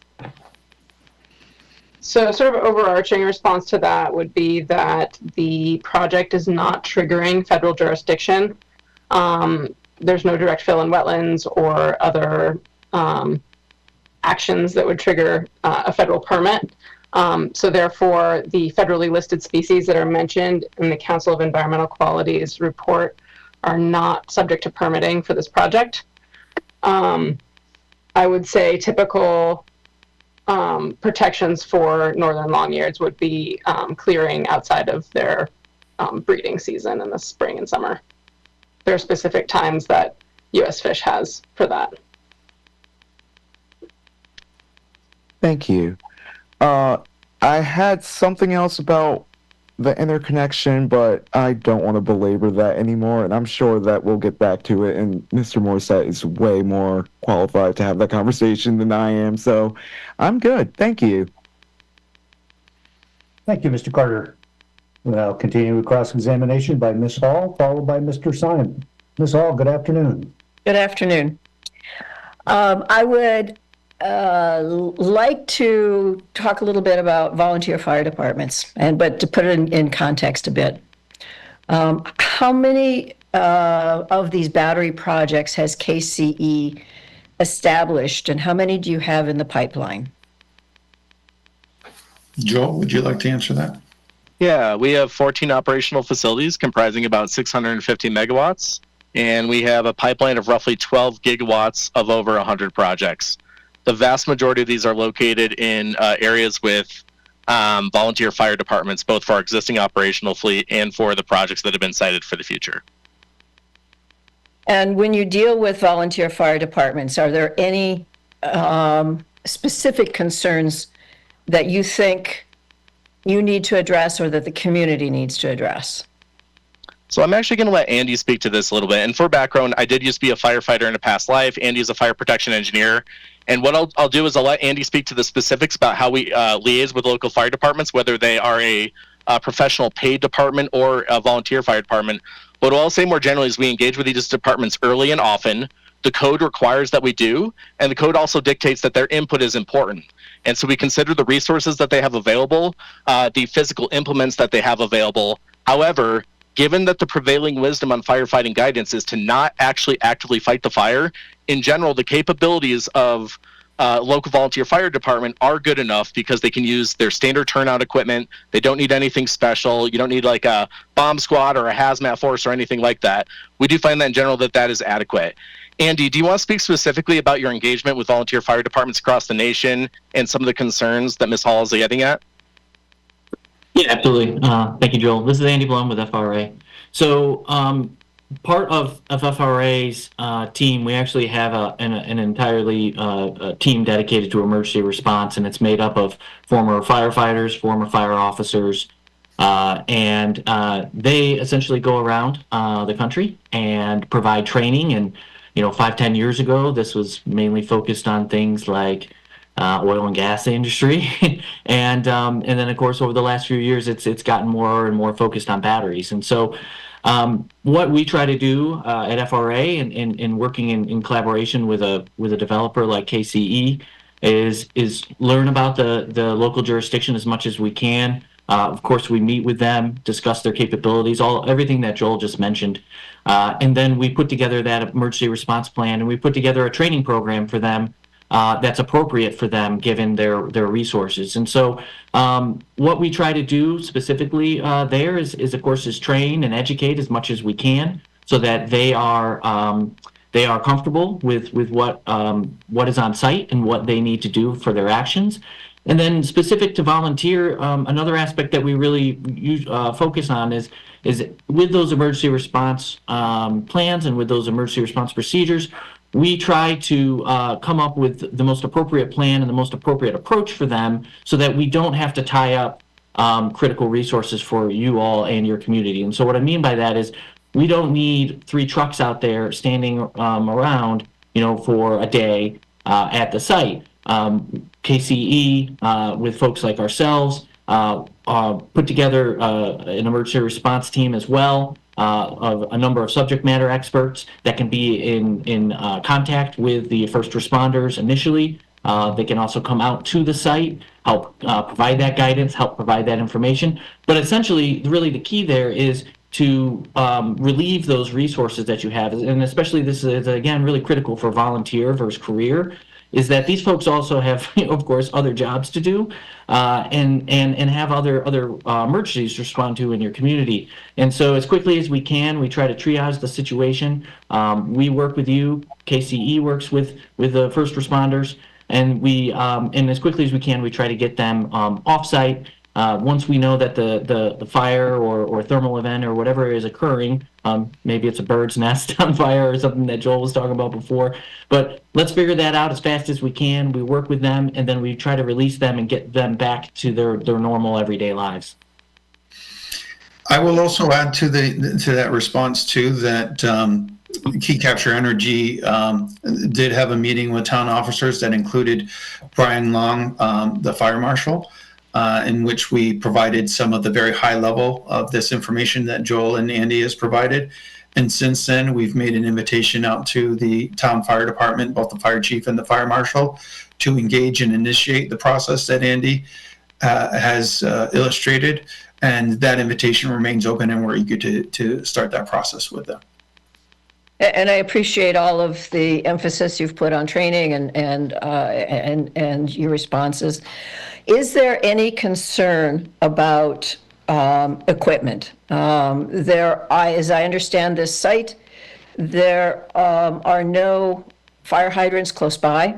They're probably going to need to use, if there is a need to keep vegetation or the surrounding areas somewhat moist, wet, whatever, they would probably need to use a tanker truck. Is there any concern about lack of equipment? Let me start. This is Paul Williamson from Key Capture Energy. Let me start that response by noting that there is a fire hydrant located at approximately 7 Mill Pond Drive, which is the corner of the entrance point for the project. It's located approximately 200 feet away from the project, and so it is accessible and usable by the project. With that being noted, I'll also invite both Joel and Andy to add additional information in response to your question. Sure. So as long as the local fire department has at least one vehicle capable of spraying water, that's all that it requires. One thing that's important to remember is that we do not coat the interior of the project with anything that's combustible. The code says that the nearest exposure must be 10 feet away. Our closest tree is 50 feet away. And so in general, and I would say unanimously in my experience with the 90 or so incidents that have happened worldwide, as long as you have 10 feet and you don't have anything combustible on site, because we coat it with gravel, the incident is not going to propagate off site. And 99.99% of the time, the fire department sits there and watches, and they actually do not need to apply water. And so in the vast majority of these that are located in rural areas, access to water is actually not a concern. And if you do need access to water, a standard what's called Type 6 brush truck, which you might see more in like wildland fires, they're not super common in Connecticut, but they are in more rural areas, that has like a very minimal amount of water and a very minimal flow rate, is enough to contain the incident, because in general there's nothing to contain. For us to have a fire hydrant 200 feet away, which is well within the hose lengths that are carried by the local fire department, is actually a great thing to have. We have not flow tested that hydrant. However, in general, these things are designed for 500 to 1,000 GPM, and you need far less than that to actually control a secondary fire that may occur resultant of a battery fire. But once again, we space these things appropriately. We coat the site with non-combustible materials. And so in general, what happens is the fire department approaches the incident and they sit there and they watch it until it's over. And that is in line with prevailing guidance from the National Fire Protection Agency and other similar organizations. Andy, is there anything further that I missed there that you'd like to add? No, I don't think so. In general, the location of that hydrant is actually ideal because it's right there on the entry point, getting towards the site, and so that allows the fire department to stage at a stage 200 feet away when they initially pull up. They can hook up to their hose line just like they would any other commercial fire event or residential fire event. Right? They stage further away from the site where there's a water source, and then they kind of size it up, and then they figure out their next steps. And so I think in this case there's really a good already existing water source that can be utilized. Okay, thank you for that. I think one of the reasons we have 72 people on this call is that there have been a handful of spectacular fire issues at a battery facility, and there have been evacuations. Your materials flat out say we don't think there are ever going to be evacuations. What is different from this particular facility/equipment that might preclude the need for an evacuation in the case of an incident that didn't happen where there have been evacuations? So I think to start off, before I hand it off to Andy, I would point out that the vast majority of incidents that have occurred are absolutely not spectacular, particularly in more modern systems where, given that the codes and standards have evolved, we are containing the fire to the lowest possible level. And the vast majority of the ones that have occurred within a single container where most of the container did not catch fire, and they're over in just a matter of hours. For the ones that have happened that are a little bit more spectacular, they're either not the same type of facility. So, for example, from time to time, you'll see that a battery recycling facility might catch fire. That is a fundamentally different facility. Or you might see something about, a fire that burned in California in a large building where somebody put a building up and they have a bunch of batteries inside of there, which is not something the Key Capture Energy does and is fundamentally different from here. And so I would just say that our facility is fundamentally different because we are containing fires to the smallest possible element. And some of the spectacular fires we've seen out there have been just very different facilities. And that also that the vast majority of incidents that have happened have actually not been spectacular and do not make the news. In regard to how we respond to these fires, I'd like Andy to speak to that. And Andy, if you could focus not so much on things that are specific to lithium-ion battery fires, but more just general firefighting science and how things like evacuation for a structure fire or a wildland fire or a battery fire are actually more similar than they are different, I would appreciate that. Yeah, sure. Again, Andy Blum with FRA. So to speak to your question, Ms. Hall, there's obviously a lot of concern in the community with battery fires, battery energy storage systems. Like Joel said, there was a recycling fire a few weeks ago at a large plant, fundamentally different setup. And, this to me all makes very, very good sense, right? It's something new. It's something that we're not yet comfortable with. And so we're asking questions of, what's in the gases? Or is this overly toxic? How is this different than other fires? And then how do we respond to it? And so a lot of our materials that have been prepared is that, based on the pre-incident planning that we've done in terms of looking at the site plan and then the preliminary plume analysis that we've done so far that we'll provide to you here shortly afterwards, is that from a technical basis, there is no reason to do an evacuation. But there's a difference, right, between what you determine during kind of a proactive pre-incident planning stage, and then what you would actually do in the real world. And so if your neighbor's house catches on fire next door, the fire department's going to probably have you evacuate. Probably going to have a couple of the people on the other side of the house evacuate and across the street as well. They do that out of abundance of caution, right? They're not doing that because they've shown up and have immediately determined, that there's a significant hazard for you, or certainly they haven't done a plume analysis of your house before either. But the reason is it's an abundance of caution, and so what is occurring in most of these events is really a similar approach. Is that folks are when they are doing an evacuation, when they're responding to an event like this, they're treating it just like any other commercial, residential, or vehicle fire. Right? You isolate the area. And you get people away from smoke. All smoke is bad. There's no good smoke out there. Whether it's your couch catching on fire and spreading to your house, and you have all the insulation and electronics and plastics burning, whether it's a Home Depot catching on fire with all the fertilizers and pesticides and oils and gases that are inside there, or it's a vehicle fire with everything that's built in there with their heavy metals and electronics and plastics, right?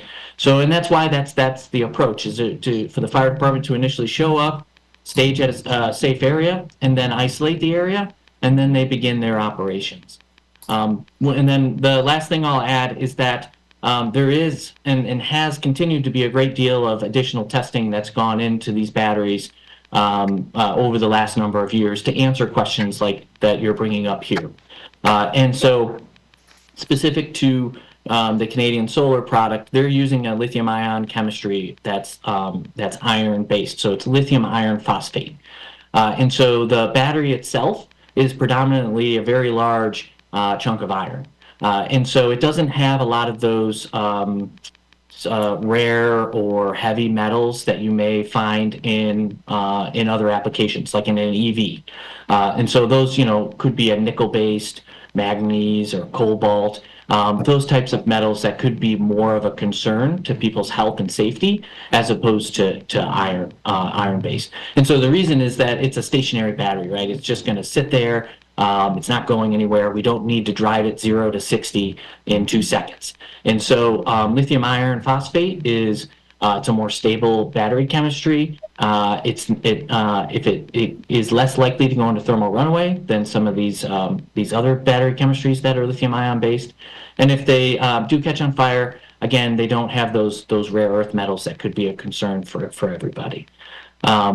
So that's kind of the main driving point is within the containers themselves. There really isn't anything new or unique within them that aren't items that we already deal with in the built environment today. There's plastics inside there. There's insulation for thermal insulation. There's electronics, of course. And then there's these battery cells and wiring and everything, right? And so these are the same materials that are in your vehicles, that are in your houses. And because of that, the gases that are coming off them aren't any more toxic or any more unique than what we typically face in an everyday built environment. And I'm going to add some additional comment to this discussion. As documented by the Electrical Power Research Institute, known as EPRI, and other resources, best fires are actually very rare. We understand and appreciate the concerns regarding fire safety, particularly regards to BESS. However, it's important to note that the risk associated with BESS fires is not higher than the risk posed by other common community hazards, such as fires in homes, businesses, and facilities with non-monitored fuel tanks, oil and solvent storage, and electrical systems. As an example, EPRI has documented less than 0.05% of BESS in the United States have experienced failures. In 2023, carrying on this example a little bit further, there were 749,000 restaurants operating in the United States. The U.S. fire departments receive reports for more than 9,000 structures in restaurants and other eating and drinking establishments each year, which equates to 1.2% of the restaurants experiencing fires compared to less than 0.05% of BESS. There is no documented reason why permitting authorities or communities should consider these facilities any more dangerous than homes or businesses with installed fuel tanks, battery systems, oil and solvent storage. Thank you. That's all the questions I have. Thank you, Ms. Hall. We will now take a break, and we will reconvene at 3:45 or 3:45. And we will continue with cross-examination by Mr. Syme, followed by Ms. Katz. Thank you. See everybody at 3:45. Okay, thank you, everyone. Is the court reporter with us? I am, and we are on the record. Thank you. We are back on the record, and we'll now continue with cross-examination of the petitioner by Mr. Syme, followed by Ms. Cat. Mr. Syme, good afternoon. Good afternoon. I'm going to be relatively brief because a lot of the things I had were discussed earlier, but one, I don't know if it's more of a comment than a question, but I'm going to make it. One of my concerns was that this project is obviously close to wetlands and in an aquifer area, was contamination of soil and water. And obviously the most likely event for that happening would be in the rare occurrence of a fire or something like that. So my questions basically was, minimal amounts of water would be used in the fighting of the fire, if there was one, and so just making sure that we have a plan that if we do have an incident that we can make sure we're not contaminating water, and I don't believe we would be, and that the soil would be cleaned up in the event of any leakage of whatever from the batteries that are involved in this project. So I don't know if someone just clarify to make sure I'm on the right track, thinking that we're going to be okay in that situation. Yes, let me just give me a brief moment here to see if I can look up a reference related to that.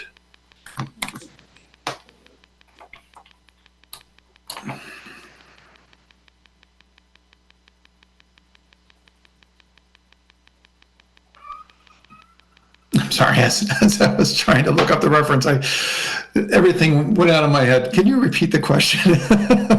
Basically, my concern is that if there rare occurrence, there would be an event, and to make sure that we're not contaminating the soil and the water, and that there's a cleanup project if to get any of these potential metals and whatnot out of the soil. So it doesn't. The biggest concern for me really is if this is an aquifer area and close to wetlands, that we're not contaminating, the water and potentially the aquifer. Yeah, so in the emergency response section of the application, we do reference the potential of any spills, and in there is a response and cleanup plan for any type of a spill that might happen. Okay. In addition to that, you'll note in the site design, we have 2 stormwater detention ponds. And while those provide a variety of different services, in the event of a fire, if there was additional runoff from any water use in response to the fire, it would immediately go into those retention ponds rather than any nearby resource. And so there's secondary containment or immediate containment of those resources. As noted by Andy and Joel, and I'll let them expand upon this, even if you are responding to a fire, the water being used would be used on the outside of the container. Nothing would be entering the container. And so it's very unlikely that that water would be affected by any type of a hazardous material. Andy or Joel, do you have any additional comment on that? Sure. Yeah. So as Paul mentioned, we're not applying water directly to the batteries that are on fire because that's not what the guidance says to do. If we are applying water, it's just to control secondary fires that may happen, which, as I mentioned in prior testimony, is exceptionally rare. And so the water itself that's running off is going to be of generally the same quality as what came out of the fire hydrant. And then what it will do is it will run over the surface of the ground, which is generally an impermeable surface once we apply our gravel on top of the compacted dirt. And it makes its way into the stormwater ponds where that runoff can be gathered if, for say, we were concerned about the nature of that water. That being said, our industry has widely sampled the water that has come off of real-world fires, and we've done this widely in a laboratory environment where we purposefully put fire water onto the batteries that are actually burning, even though that's not what you're supposed to do, and we measure what comes off of it. And what we find is that the quality of that water is very similar to the firewater runoff that might come from a normal structure fire, where it tends to be ever so slightly basic on an acid-base scale, mostly as a function of a small amount of ash being inside of that water. And everything else that is measured there is like not unexpected and generally below permissible exposure limits. Also in most jurisdictions, it's handled as like emergency use. And so if it runs off of the site, you don't have to do anything special. But to the extent that it pools up somewhere, like say in a stormwater pond, then you actually do pump it and take it off site. Andy, is there anything that I missed there that you would like to add? Yeah, no, this is Andy Blum with FRA. I think you hit every key point I would have right there. I absolutely. What you just had was perfect. Great. I have one additional point of information to add. In response to interrogatory question number 53, we do reference a report that came from SDGE, and that report looks at it. Basically, they monitored the fire water runoff from a particular site, and from monitoring that water, they determined that there were no hazards contained within the water, and so that was from a real world example. And so again, that response or that report is included in response to interrogatory 53. That was my questions. I mean, just to clarify those few things in my mind. But other than that, I'm good. Thank you for your time. Thank you, Mr. Stein. We'll now continue cross-examination by Ms. Katz, followed by myself. Ms. Katz, good afternoon. Good afternoon. It's nice to see all of you. I had just a few questions. A lot of my questions, as others have said, have been answered. But I was interested to see that you met with DEEP, and DEEP said there would be no wetlands impacts, as I understand the interrogatories and the reading. But the interconnection does cross the tip of the wetlands. Despite that, did DEEP nonetheless say they don't consider this to be an impact? Caitlin?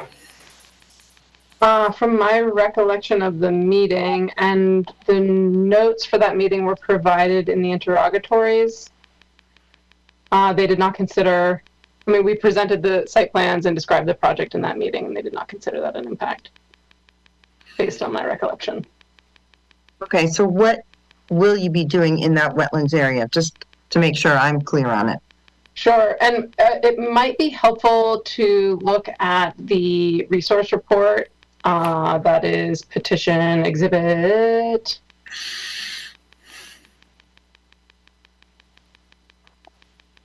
D. There are photos at the end of that report that kind of give you a good sense for the nature of that wetland.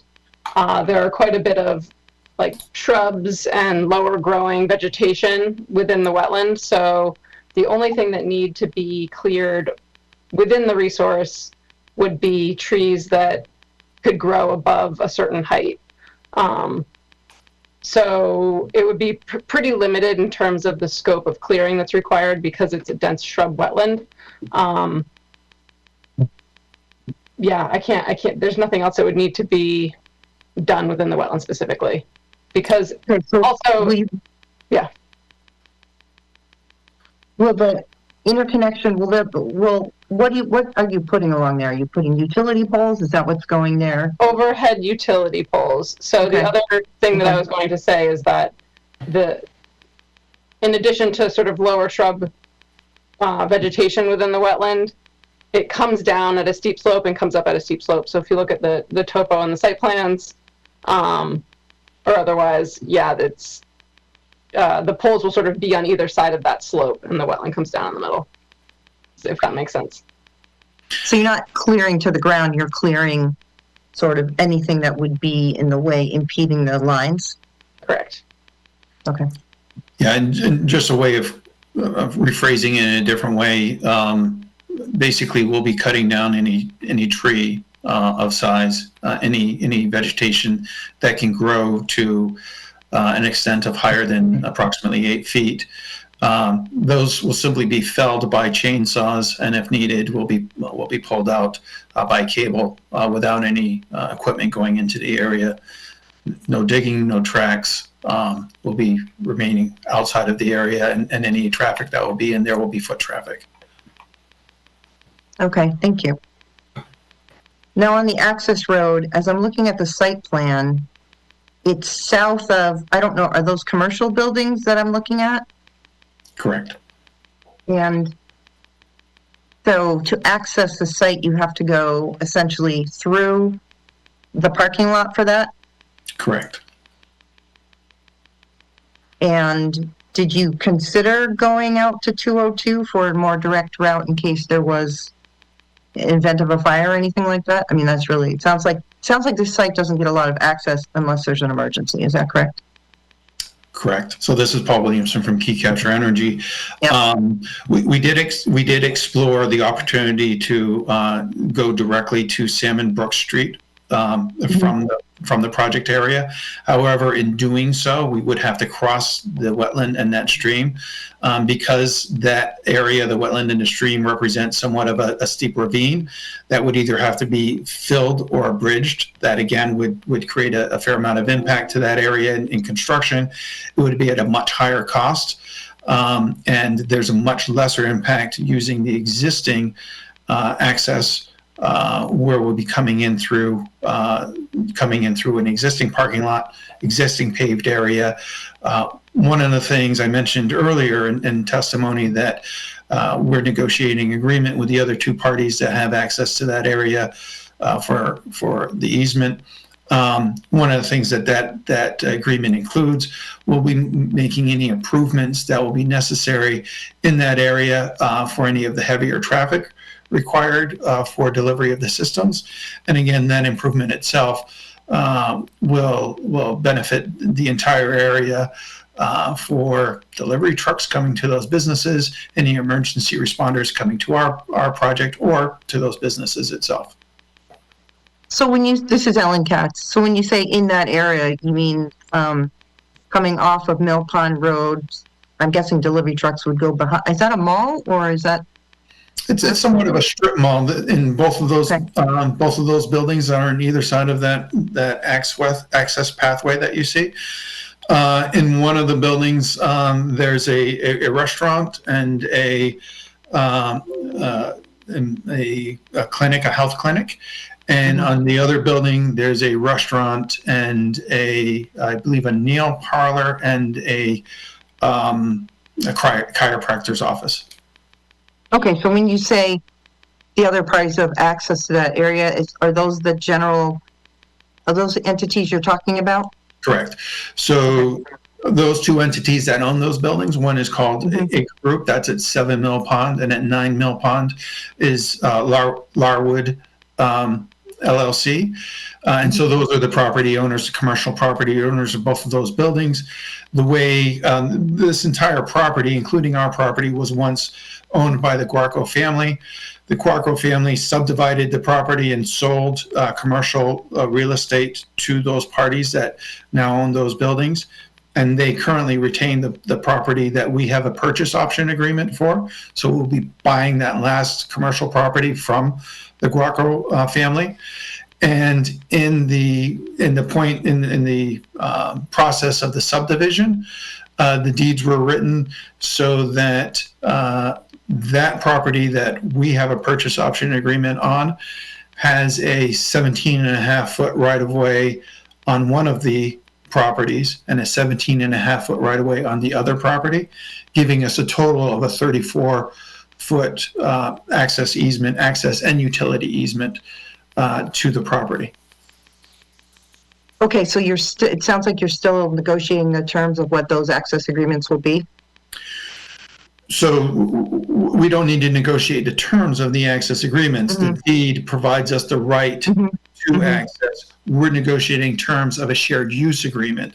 Okay. And so that's both required by the deed, but also good practice, for all of these businesses that have a shared right to use that area, for us to have an agreement on how any upgrades are going to be conducted or any maintenance that will be conducted over the life of the project or the life of those businesses as well. Okay. We received a public comment from Susan Oki, who's the owner of Horses and Hounds. Where is her property I haven't been able to figure out where it is relative to the site. That would be the next building. So if you're going up the easement, there's one building. Let me try to describe this. If you're exiting our project, so we're exiting our project. Building on the right is the building that's owned by Larwood, and then the next building over, which is the larger building you might see on the document, is Horses and Hounds. Okay. And so she raises concerns. I think you responded to this already, but just to be clear, she raises concerns about lack of hydrants on Mill Pond Drive or Mill Pond Road. but I think There is a hydrant that is located, it's in front of the property that is 7 Mill Pond Drive, and it's at the corner of where you turn into our access drive. Okay. I know we've talked a lot about fire suppression and your plans, and just to confirm, you have not yet been able to meet with the local fire department to discuss this? Is that correct? We've in one of the very early meetings that we've had with town officers, Brian Long, who is the fire marshal, was involved in that meeting, and we presented some of the higher level safety information to them. And at that time, noted that we would continue to engage with the fire department and seek opportunities to meet with them, both for informational purposes as well as training and planning for that training. And upon completion of the draft of our emergency response plan, before submitting the application to the siting council, we provided that to both the fire marshal and the fire chief and requested their comments. And there haven't been any comments, is that correct? We have not received comments yet, but again, the process is open and it'll be ongoing. Yeah. Just one more question, because like I said, everyone's kind of gotten already into what my questions are, but did I read correctly that this site has 4 hours of capacity in the event of an outage? Correct. Our battery at full discharge could discharge 4.99 megawatts for a 4-hour period. As Joel indicated before, we can control that. So if we were discharging only 50% of the battery's capacity, we could discharge that over an 8-hour period, and we could extrapolate that even further. So it doesn't have to, we're not required, and it's not limited to discharging electricity only for 4 hours. It all depends on the control of how we discharge that. Now, should there be a power outage, it really, whether or not this project can provide electricity at that time depends on whether or not that power outage is directly affecting the circuit that we're connected to. So if the power line, if a tree falls on the power line, specifically on Salmon Brook Parkway, that power line, which is our access to the distributed generation grid, is cut off and we would have to shut down our project. If the power outage is one step removed from that distribution network, and the utility can redirect power away from that outage, we would be able to continue to operate our project and provide electricity to the system in the region. Now, if there was a prolonged outage like we saw in 2011, 2012, and you've run out of power, there's basically no power to be had, does the site pose any risk because it doesn't have power? No, there's additional storage that the system is built into the system that's in addition to the storage that's provided within the market, and that additional battery energy maintains the battery systems if there's a power outage. And as needed, if the batteries were depleted and there's no opportunity for us to charge any further, we would simply shut down the system. I can see Joel is standing by for additional comment on this issue. Yeah, the batteries can sit idle for a near infinite amount of time. It's not like say a nuclear facility where you have to make sure you maintain cooling or things like that. The batteries ship to the site completely unpowered. When they're manufactured, they're unpowered. During construction, they're unpowered. And so it's no different than that. If the site shuts down all of a sudden, then the batteries just don't operate anymore. They continue to cool, and no further action is required at that time. Okay, yeah, that was my question exactly. We had a 10-day outage in 2011. I hope we never have that again, but if we did, there's no risk at the site. You can just power it down. Correct. Okay. Thank you. That's all my questions. Thank you, Ms. Katz. Well, let me start off with my fundamental understanding is that the way this is going to go forward is until such time that Pure comes out with their program, with their incentives. along with your capacity obligation that you've received in the forward capacity market, you're basically going to bid into the market for energy. Is that correct? Correct. So the battery will operate within a variety of different markets. And this is spelled out in detail in one of our interrogatory questions, one of the early interrogatory questions. That'd be interrogatory 20. I'll get there in a minute. Okay. Okay. Thank you for the reference. So we will be participating in a variety of different markets. The primary market that the project will participate and address first will be the participating in the PURA program. Then we'll also be providing to capacity market when it is available, and if it becomes, if we have access, if there's an opportunity, a market opportunity, and if we have the energy available within the battery after those first two markets that I suggested, if there's an opportunity to participate in the frequency market, we might do that as well. Okay, so the PURA energy storage program, when is that going to be settled or come out? We hope to hear from PURA in the first quarter of 2025. To be honest, PURA originally had intended or provided some communication in 2022 that they had expected to release the program in 2022.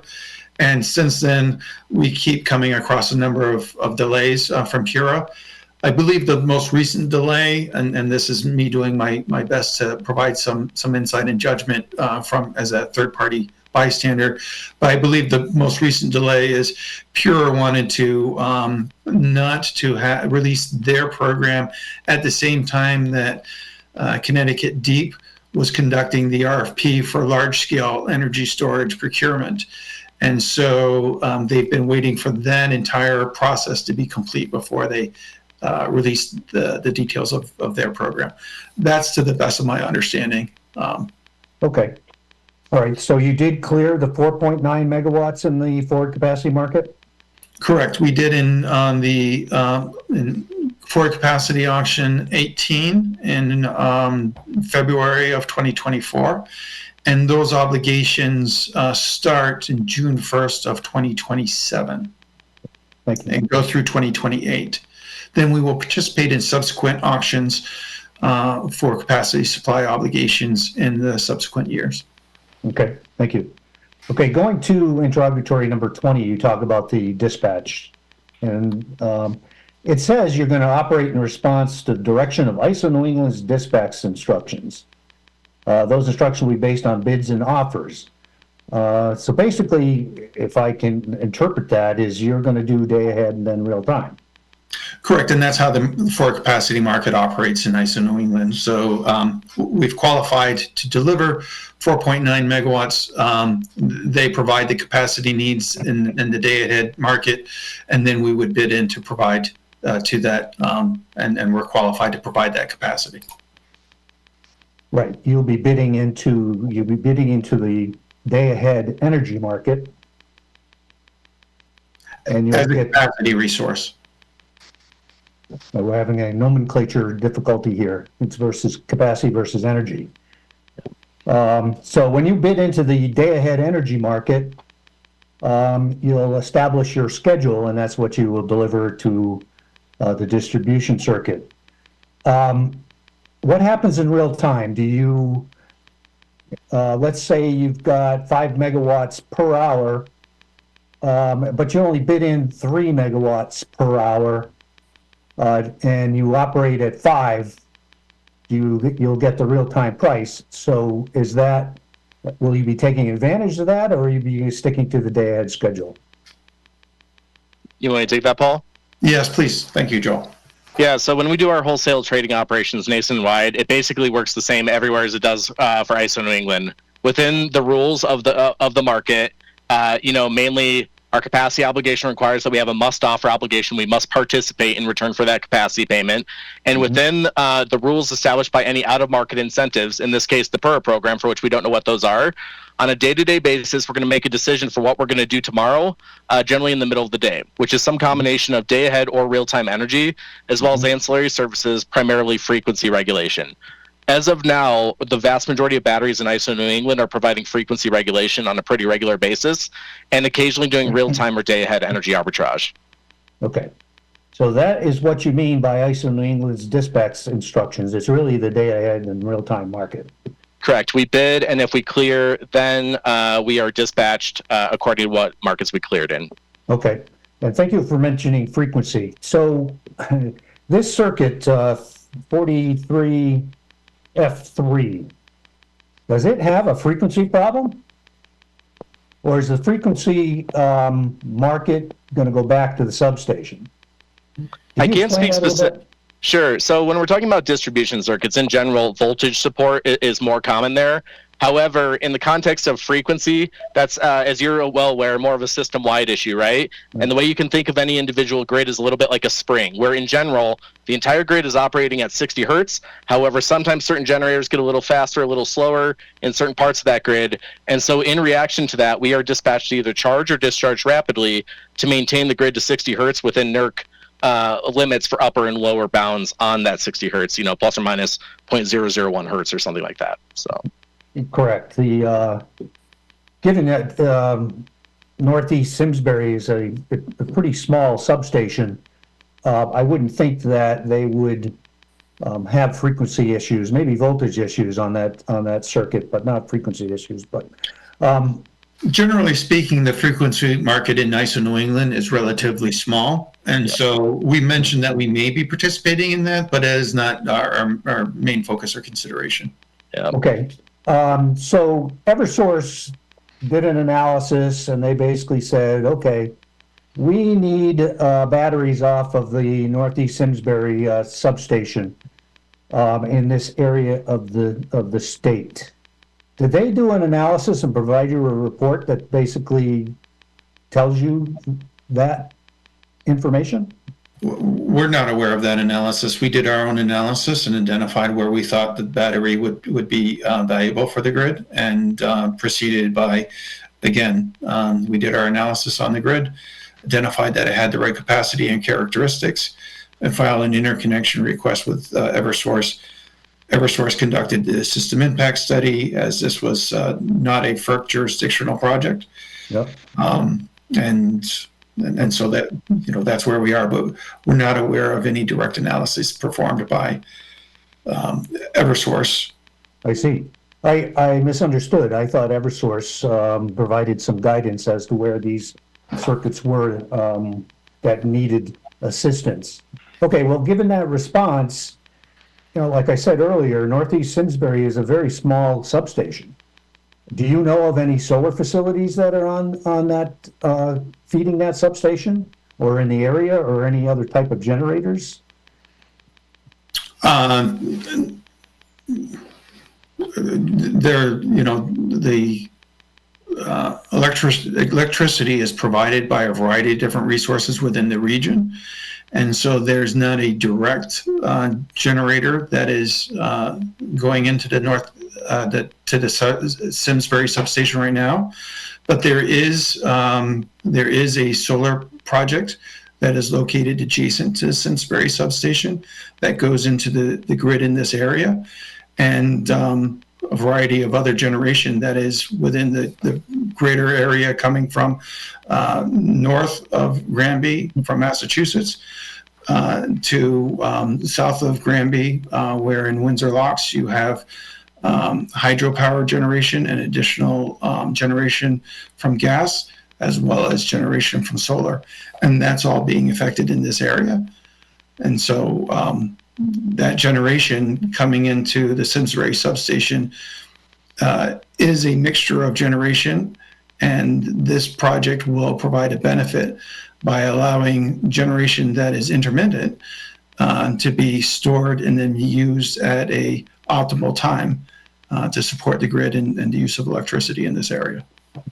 Do you know what the load is on that substation? I couldn't tell you right now. Okay, Paul, well, I think. Oh, apologies. go ahead. Mr. Morris, I think it's interesting perhaps to zoom out on this problem.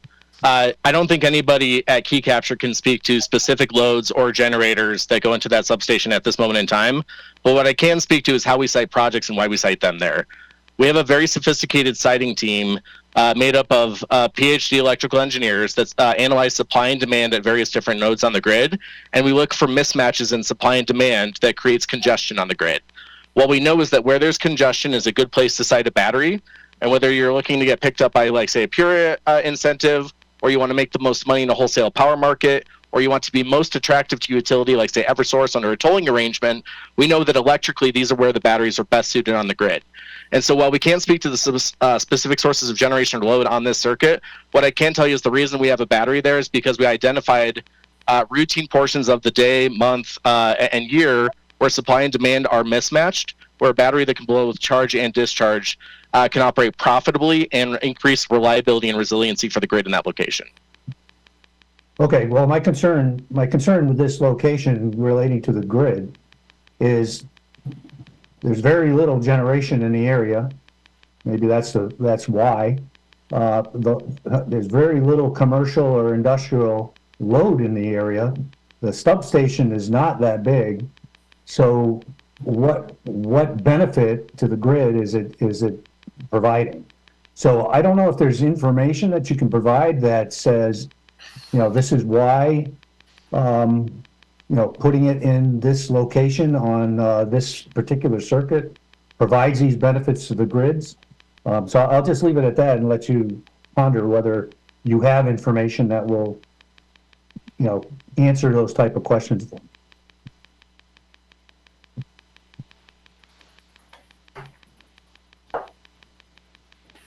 No response? Paul,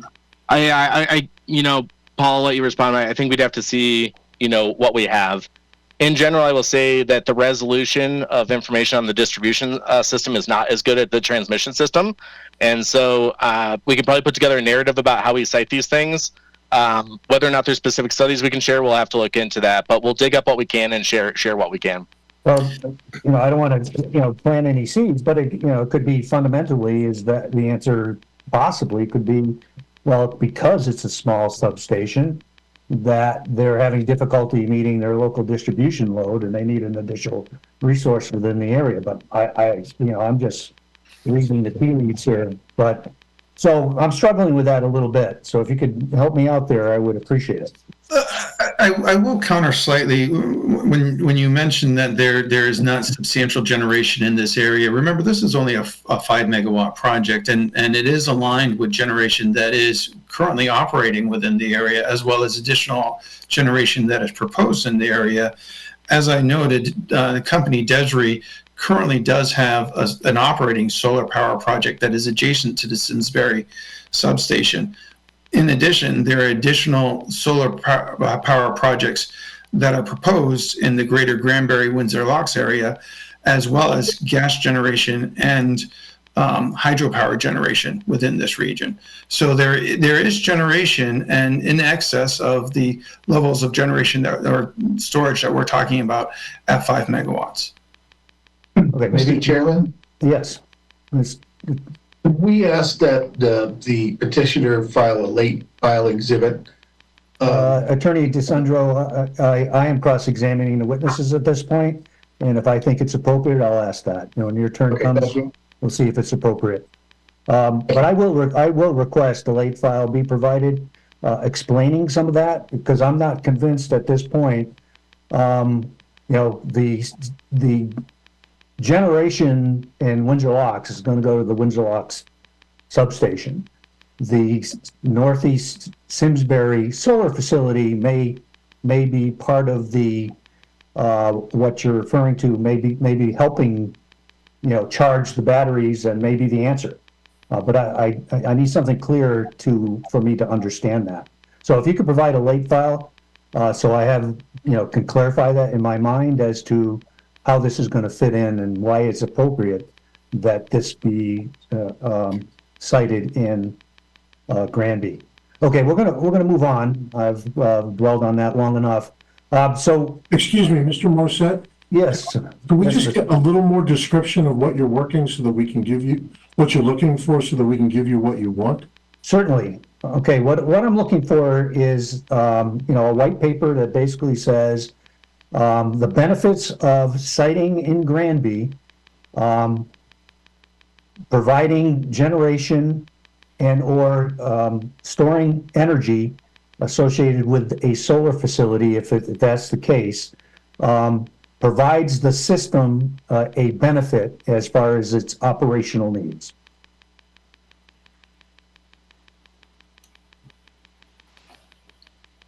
It's essentially the analysis that you guys probably did, that we haven't seen it. Okay, all set, Attorney Hoffman? Is that clear as mud? Yes, sir, it is. Thank you. Thank you. Okay, we're going to move on. Different topic. As part of the, I think it's Exhibit 1, there was a discussion on sodium-ion batteries. Now, for this facility, you've changed technologies. You've gone from lithium-ion to lithium iron phosphate batteries. Correction, that is not true. Both the SunGrow system and the Canadian Solar system use lithium iron phosphate batteries. And I would also, as a point of clarification, note that lithium iron phosphate is a subchemistry of lithium ion. Okay, so for this facility, you are using, what are you using? You're using sodium ion? No, we're using lithium iron phosphate batteries, which are a type of lithium ion battery. In general, there's 3 types of lithium ion batteries that get used: nickel, cobalt, aluminum, which goes almost exclusively into Tesla vehicles, nickel, manganese, cobalt, which goes into high-end non-Tesla vehicles, and then lithium iron phosphate, which tends to go into lower range EVs, typically outside the United States, as well as nearly all stationary energy storage facilities within the United States. Okay, so is this your first facility that you're using that type of equipment? No, almost all of ours have that same lithium iron phosphate chemistry. We have one facility that doesn't, the rest do. Okay, and so, and the operation is found to be adequate? Yes, lithium iron phosphate is a great technology, far superior to a lot of the others that are available on the market. Right. Based on the response, you indicate that it's incredibly safe. The thermal runaway is less likely. And primarily because there's no friction. Can you explain that a little bit? So lithium iron phosphate just simply has a higher thermal runaway onset temperature than other chemistries that are out there. So for example, the batteries that more typically end up in electric vehicles, they have a thermal runaway onset temperature somewhere usually between 170 degrees Celsius and 200 degrees Celsius. Lithium iron phosphate tends to be like 200 to 250, depending on the flavor of it. And so simply the batteries need to get to a significantly higher temperature before they will go into thermal runaway. And so because of that, they catch fire far less likely. And then also the lithium, the iron, and the phosphate that goes into the cathode is just simply far less reactive than nickel, manganese, and cobalt. And so for a variety of reasons on the stationary energy storage side, where we don't need as much energy density as, like, say, an electric vehicle operation, we have shifted to this technology because it is generally viewed to be safer due to its thermal runaway onset temperature properties, among others. Good. Very good. Thank you. Okay, on page 4 of the application, it says that the container assets acts as secondary containment up to 50 liters of liquid coolant. How much liquid coolant is in the system? Paul, I don't know if you know the exact number, but what I can tell you is that a Canadian Solar designed the secondary containment of the system to contain the amount of ethylene glycol that is used in the cooling system. These tend to be very small quantities. The overflow tank is very small, and you're typically talking like capillary tubes that go to each one of the batteries. After working on a couple hundred of these things, I'm not aware of a significant leak from any of them. And I would actually, I would venture to guess that the amount of liquid we're talking about is not dissimilar from the amount of antifreeze that's in like a typical vehicle. And it's a very similar glycol water mixture. Okay. Good, thank you. Yep. And I'll add to that too, that the Canadian solar system does have leak detection. And so that if there is any leak that is happening with the glycol ethylene mixture, we're immediately notified of it. And if it's a serious problem, we can shut down the system and send out technicians to remedy the situation before it goes into a full leak situation. Good. Okay, very good. Okay, okay, we're going to move on to the interconnection. Now, I understand that discussions with Eversource, that you discussed going to Mill Pond Drive. Correct. Now, is that because Mill Pond Drive doesn't have a 23 kV circuit? No, actually, Mill Pond Drive, the 23 kV circuit extends down Mill Pond Drive. However, the way the circuit is set up, according to Joe Debs, who's the Distributed Resource Program Manager, it would not be possible to connect there within reasonable costs and parameters. And they specifically directed us to the only possible interconnection from that site would be on Salmon Brook Street. Okay, so for you to connect to Mill Pond Drive, you basically have to do some upgrades to the 23 kV circuit. He didn't provide the specific information on what type of work would need to be done. He simply noted that because of the level of work that would need to be performed there, it was not possible. Okay.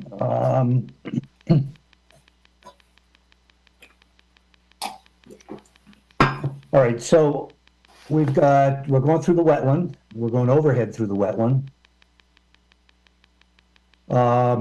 Did you look at all about going to the back of the commercial buildings and avoiding the wetland altogether and the clearing? No, we maintained the project footprint within the property itself, but we did locate the power line as far north as possible to avoid as much of the intermittent stream and wetland where it narrows as much as possible. Okay. So the three poles are the utility meter, the reclosure, and the disconnect. So you're staying, you don't want to go north because you don't have property rights to the north or easement.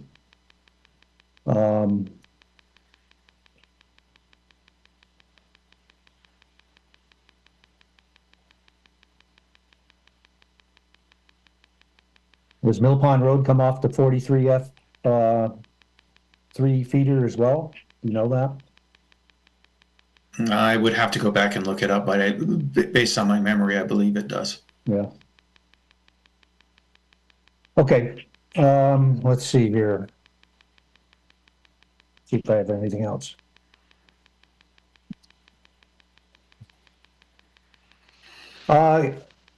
Concerning the International Association of Fire Chiefs 300-foot diameter for evacuations, does that apply here? I'm going to invite Andy Blum to speak to that. I believe there's a misinterpretation of how that's stated from the International Alliance of Fire Chief. Andy, would you like to expand on that, please? Sure. Hi, everyone. Again, Andy Blum with Fire Risk Alliance. So the recommendation that was put out there in 2022 from the International Association of Fire Chiefs mentions a 300-foot staging distance that fire departments would use as their initial distance that they would use to when they approach a site like this. So just like how they would approach a vehicle fire, a residential fire, commercial building fire, you don't pull right up and park right at the front door, right? You start further away. You have an appropriate staging distance. You then size up the fire and then make the appropriate adjustments. And so that document there in 2022 talks about a 300 feet as being their recommendation. Doesn't necessarily mean it applies to every site, But that was their initial recommendation back in 2022.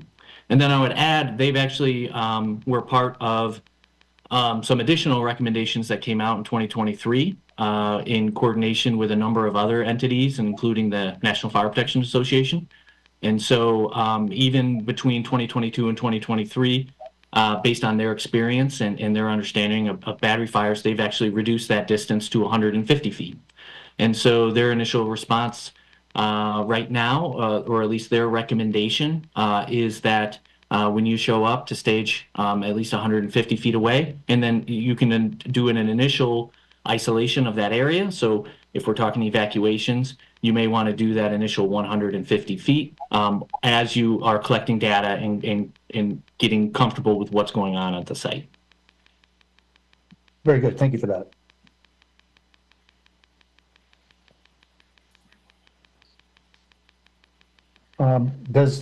Now, this is remote monitored. If the fire does occur, there's an alarm. The alarm triggers at your operational center. Does it also go directly to the first responders?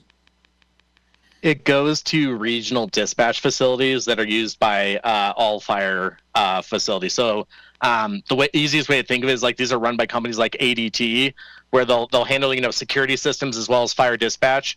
And so yes, it goes to our remote operations center. It typically will notify the equipment OEM as well, and then it will automatically dispatch one of these regional fire centers that dispatches the local fire department. Okay. Is that done through fiber optics or phone lines? We have multiple ways to do it. And so many facilities out there really only have one line of communication, fiber optics. We do redundant. And so we do fiber optic or utility grade microwave. That's not applicable here, but it is in other parts of the country as our primary connection. And then historically, we've done 4G or 5G LTE cell modem as our backup. Now that Starlink is becoming available, is highly reliable, and has better bandwidth, we're actually doing either double redundancy, where fiber is our primary connection and Starlink is our backup, and in some cases, triple redundancy, where we have fiber, Starlink, and cell connection. Very good. Thank you. Yep. That's good. That's good to hear. Okay, that concludes my questioning for this afternoon. We'll now continue with cross-examination of the petitioner by the town of Granby. Attorney DiConsenzo, good afternoon. Good afternoon, Mr. Chairman, and thank you. I want to start by talking a little bit about, and can you hear me? Yes, we can hear you. We have difficulty seeing your panel, but I can hear you. In the back here. Okay. Thank you. Yeah, but we can hear you fine. I want to start by asking about the easement, and what is it that the petitioner is negotiating concerning that easement? This is Paul Williamson from Key Capture Energy. We're negotiating a shared use agreement, and the shared use agreement includes any upgrades that are required, making sure that Key Capture Energy is responsible for any upgrades or changes that need to happen within that easement area. And then the agreement will cover the mechanism for any shared use, maintenance, or repairs in the future. You explained earlier that this property was part of a subdivision, is that correct? Correct. And what is the lot number for the subject property within the subdivision? Off the top of my head, I believe it's lot number 10, but I would have to go back and reference that.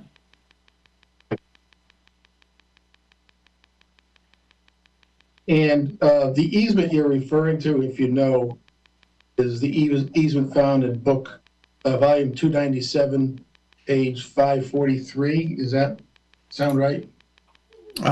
We provided in our interrogatory responses the references of 2 deeds and in our exhibits as well. And if you give me a second, I should be able to identify those.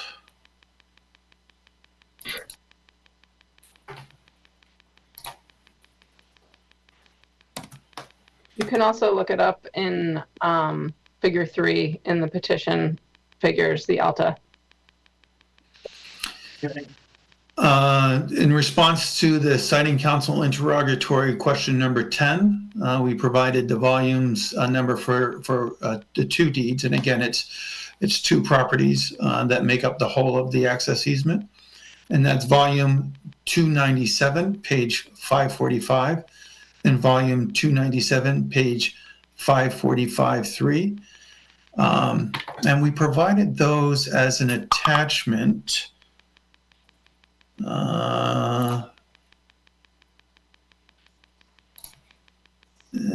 As one of the attachments in the response.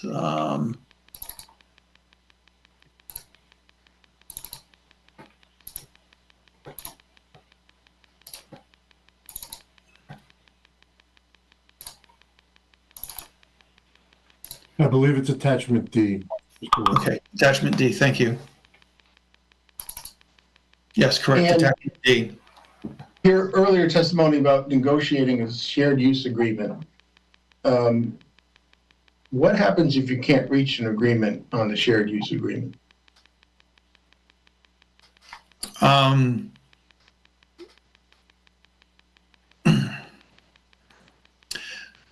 I guess I'm not entirely sure what the next legal recourse is, since the deed grants the rights of the use of that area, and so I'll defer to Lee Hoffman on that.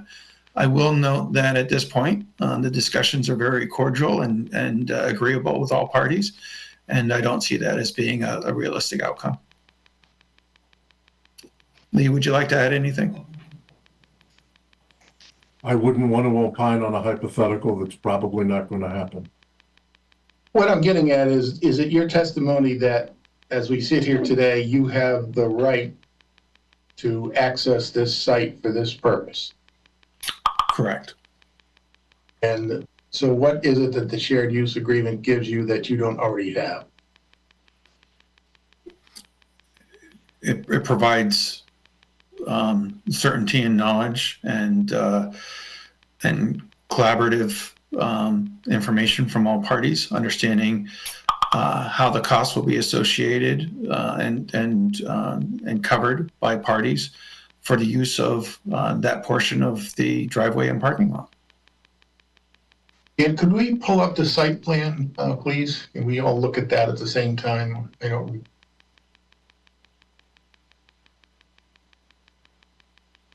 I'm sorry, but that's not possible. That's not possible? No. Okay, you talked earlier about the changes you would have to make to the easement area to accommodate this this proposal. And that included a removal of an island within a parking lot. Was that your earlier testimony? Not entirely correct. My earlier testimony was that in discussions with all three parties agreed that it would be preferable to remove that island. And so I've been instructed by the other two parties to research whether or not that's possible. However, we're not required to remove that island in order to build or operate this project. If the other parties require you to remove that island, is it in fact the case that the adjoining commercial property is subject to an existing site plan? First, the other parties do not require us to remove that island. In discussion, all parties agreed that it would be a beneficial thing for all parties if we remove that island. It's not a requirement for the agreement, and if it can't be done, we'll continue forth with the area as is. In regards to whether or not removing that island requires a site plan, I can't opine upon that right now. As I said, we need to research the requirements of what might be involved in removing that island. The parties that are involved at this time do not understand, aren't entirely sure of the historical context of why that island was put there in the first place. And they believe that it was done voluntarily at some point under development of the the property history. But again, they're not entirely sure, and they're not entirely sure of the requirements of what might be involved in removing it.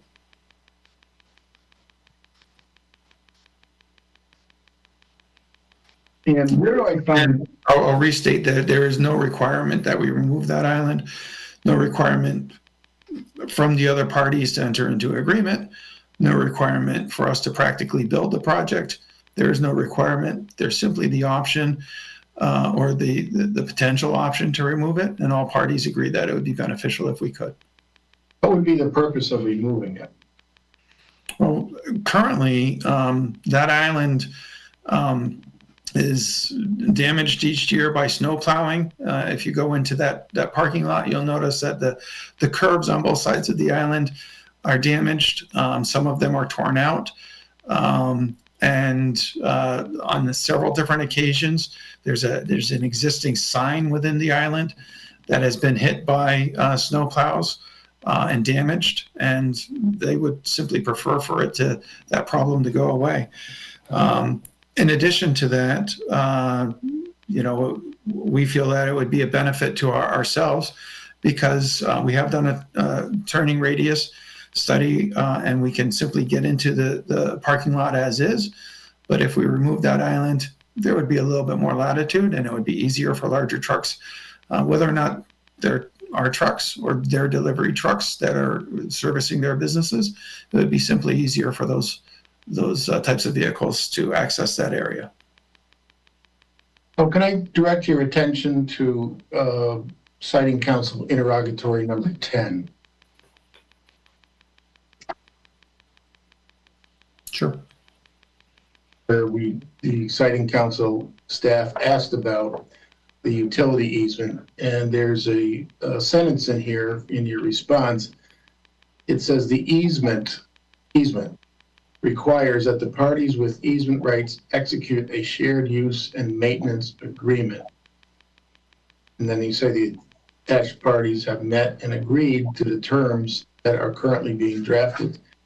So it's your earlier testimony that the the project could proceed without any changes to the existing easement. How does that square with your interrogatory response? It's quite simple. There's no requirement that we make physical changes to the easement, but the deed does state that, in utilizing that space, the three parties shall come together and develop and agree to a shared use agreement. There's no requirement that we change anything about the easement. The easement's deeded, it's there, and the agreement, shared use agreement, specifically refers to how the three parties will use the area and pay for ongoing maintenance and repair costs. But it says in your response that the easement itself requires that you execute a shared use agreement. It doesn't say the party's desire. It says before you can use that easement area for your essentially the purposes you're proposing, you have to come to agreement on this shared use and maintenance agreement. Am I reading that wrong? Mr. Morissette, I'm going to object to Mr. DiCrescenzo first testifying, and second, I would submit that the easement, which was included as attachment D to the petitioner's interrogatory responses, speaks for itself. Mr. DiCrescenzo's a gifted and talented attorney who can figure out what the legal limits of that easement are. Yes, Mr. Hoffman. I don't think I'm testifying. I think I'm reading from a response from your client's interrogatory response. You were I don't want to belabor the it. response. I don't want to belabor it. I think I've made the point that as we sit here today, it appears as though something additional is needed for use of that easement, but I'll move on. Thank you, Mr. Attorney DiCrescenzo. I appreciate that. It's a legal interpretation that I'm sure both of you have interpretations that you can utilize, and let's leave it at that and move on. Thank you. Yes. Thank you, Mr. Chairman. I will do that. When this site was considered for this project, were you did you become aware of the local aquifer protection ordinance? Yes, we're aware of that. Did you consider it as part of your analysis of the site? Yes, we did. And in addition to considering it,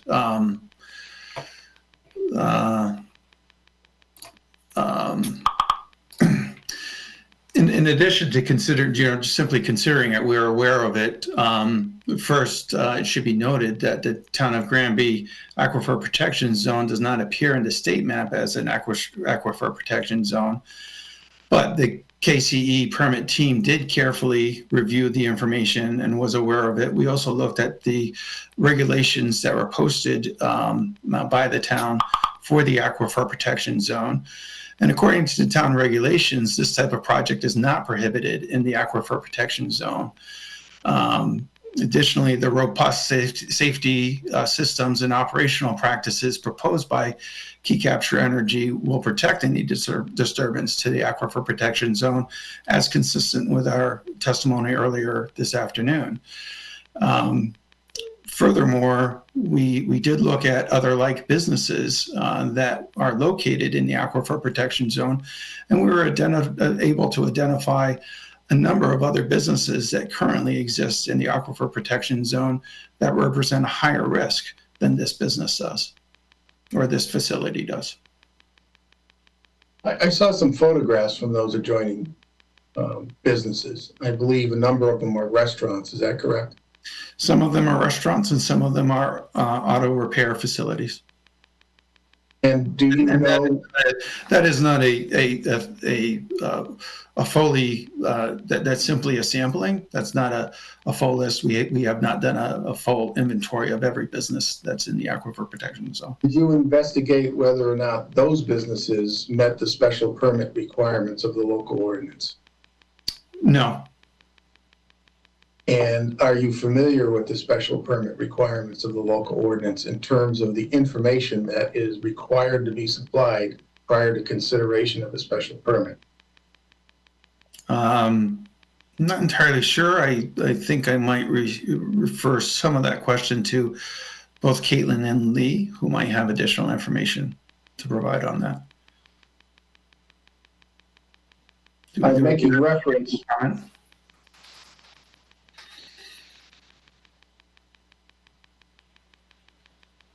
Sorry, can you repeat the question?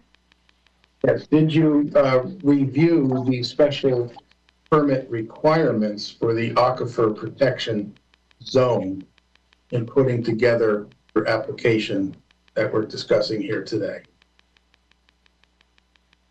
Yeah, it's been a minute, but yes, I did review them while we were putting together the application. And are those special permit requirements found in 8.21.5.1.2 of the Aquifer Protection Zone Regulation, Section 8? I would need to pull that up. Because the reason for my question is that there appears to be a number of required studies and elements for a special permit for a restaurant in a special permit zone that are not included in this application before the Siting Council. I believe we have not made a petition to the Siting Council to locate a restaurant, and we have made a petition to the Siting Council based on the state law and statute and the Connecticut Siting Council requirements. Yes, I understand that. But there's a number of required information studies and plans. I'll just give you one of them. Application maps shall show the location of private drinking water supply wells within 200 feet of any proposed construction, location of public water supply wells within 1,000 feet of any proposed construction, and other water supplies which may be affected by the activity. Did you supply that map for this petition? We did do a research to see whether or not there were any private wells within the vicinity of this project, and we did not find any based on the public record. And again, we made an application to the state of Connecticut per the Siting Council requirements. Sure, understood, and we all understand how the Siting Council regulations preempt local zoning. But we're the town of Granby, and we have to be primarily interested in the public health and safety of the residents of Granby. And this regulation that I'm going through with you, just to see where you fall in the context of providing the information that the ordinance requires you. And I guess my question was, could you indicate to us which studies and other information from the Aquifer Protection Ordinance that you did supply with us? Because it looks from my reading, you fell a little short on a number of very important areas. Could you just tell us what you didn't supply? Mr. Morissette, I'd ask Mr. DiCrescenzo to rephrase that question without his colloquy as to what the petitioner did or didn't do. And I'd also remind Mr. DiCrescenzo that the witness has testified that this is a Siting Council petition and not a Town of Granby application. Yes, thank you, Attorney Hoffman. Attorney DiCrescenzo, can you please restate the question? Attorney Bachman, do you have any comments on this? I don't have any comments beyond what comments have already been made by yourself, Mr. Morissette, and Attorney Hoffman, and acknowledged by Attorney DiCrescenzo. But I would also just like to note that the Department of Public Health was consulted about this project and has not submitted comments to the Siting Council in response to date. As the Thank you, Attorney Bachman. Has the State Department of Public Health provided to the Siting Council a map of wells in the area of the site?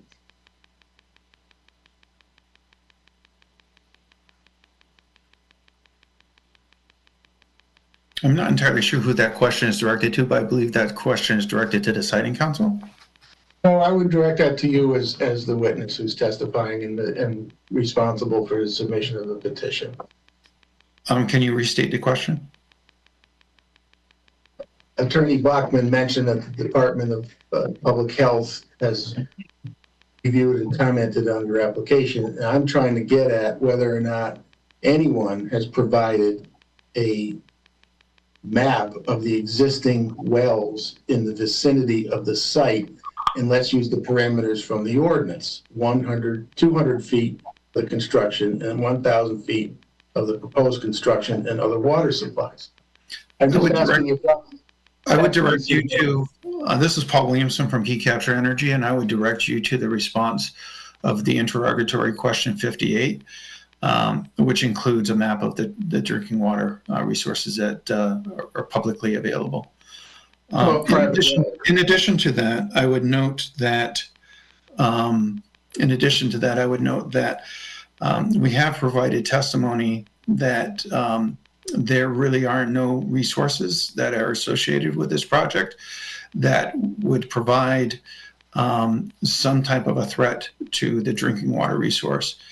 The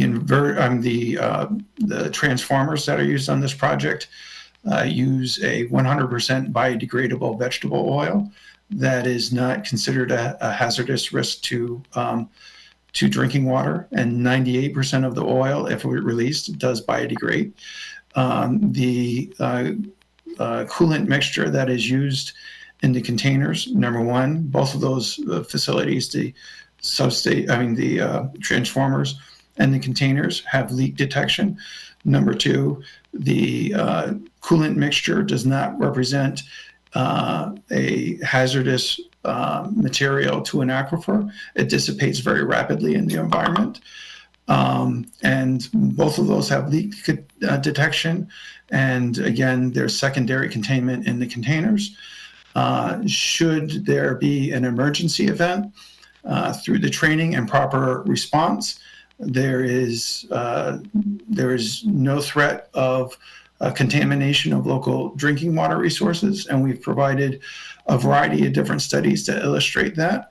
And so based on the map provided in interrogatory 58, the additional resources that we've provided that monitor water from emergency resources and the additional information that we've provided on the substances and fluids used with these systems, there is no risk to Granby's drinking water resources. Again, in addition to that, I believe we've mentioned this before, but there is the SDGE report that's referenced in the response to interrogatory 53, that provides an analysis of water runoff should there be an emergency event. I'm looking at your interrogatory response, number 58 to the site and council. And you said, while it is anticipated that nearby residents are served by private wells, upon a review of the Connecticut Department of Health Public Water Supply Map, there are no known wells in the close proximity to the proposed facility, and the battery facility is sited approximately 478 feet from the nearest resident. Let's start with 478 feet from the nearest residence. Where did you start and finish that measurement? That measurement was provided by VHB. So Steve Kochus, could you please provide an explanation of how that was taken? Yep. That measurement was, this is Steve Kochus, VHB. That measurement was obtained from the closest perimeter fence of the battery energy storage facility itself to the nearest residence to the west. To the house itself or to the property line? To the house itself. And do we know if there is a well serving that residence?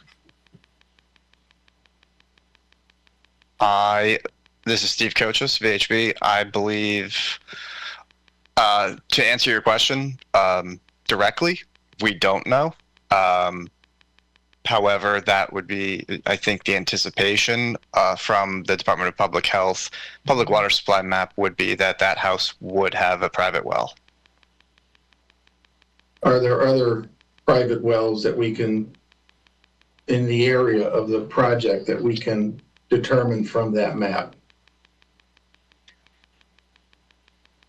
This is Steve Kochus again. I think from that map, we can anticipate that the residences to the west side of Salmon Brook Street are likely served by public wells. And we can also deduce from that map that the commercial buildings and the condominium complex to the north are served by public water. Earlier you said public wells. Did you mean private wells? So, private wells. Private wells by the residences to the west side of Salmon Brook Street.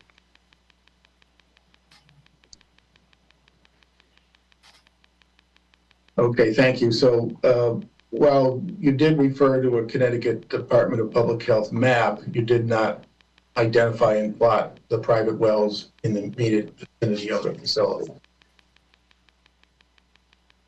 that true?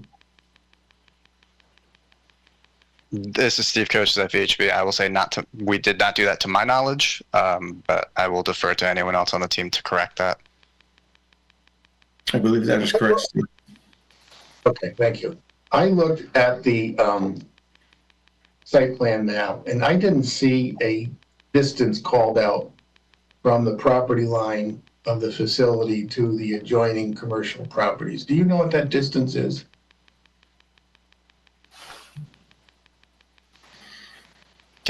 This is Steve Kochus at VHB. We share a property line with the commercial facilities to the north. Maybe I'm misunderstanding the question. If you could rephrase it or clarify Sure. that.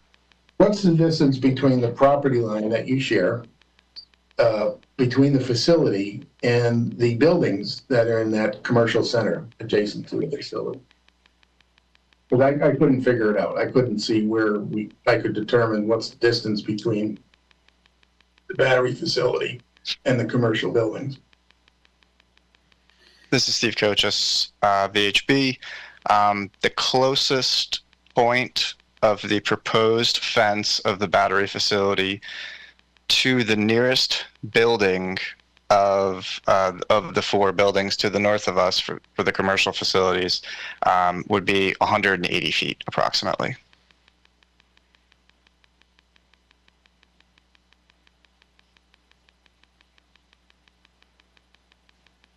So from the battery fence to the closest building, it's 180 feet. That's correct. How about from, and you said earlier, the closest residential property is how many feet? This is Steve Kochis, VHB again. I believe in conjunction with our response to interrogatory 58 to the Siting Council, that distance is approximately 478 feet. Okay, thank you. And talk about the hydrants for a minute. What's the closest hydrant to the facility? The closest hydrant is located at the corner of Mill Pond Drive and the access drive that goes into that parking lot and will be used by our facility. And that's approximately on the corner of 7 Mill Pond Drive. And that's approximately 200 feet from the entrance of the fire hydrant to the entrance of the property. Yeah, and this is Steve Kochis of VHB again. I'll add color to that. It's approximately 400 and as currently designed, it's about 450 feet from the closest corner of the fence to that fire hydrant that Paul was mentioning. Do you know if the local volunteer fire department has equipment that can accommodate that distance? Sure. So we don't know with specificity, but we do know the equipment that they own, and we know how those trucks are typically outfitted. So our understanding is that the Lost Acres Fire Department has 3 1,000-gallon pumpers, a 3,000-gallon tanker, a 300-gallon brush truck, various forest fire fighting equipment, as well as a special operations truck. Based off of what we know about that equipment and what we can see on the website, they have more than enough hose to accommodate those distances. 470 feet? Yes.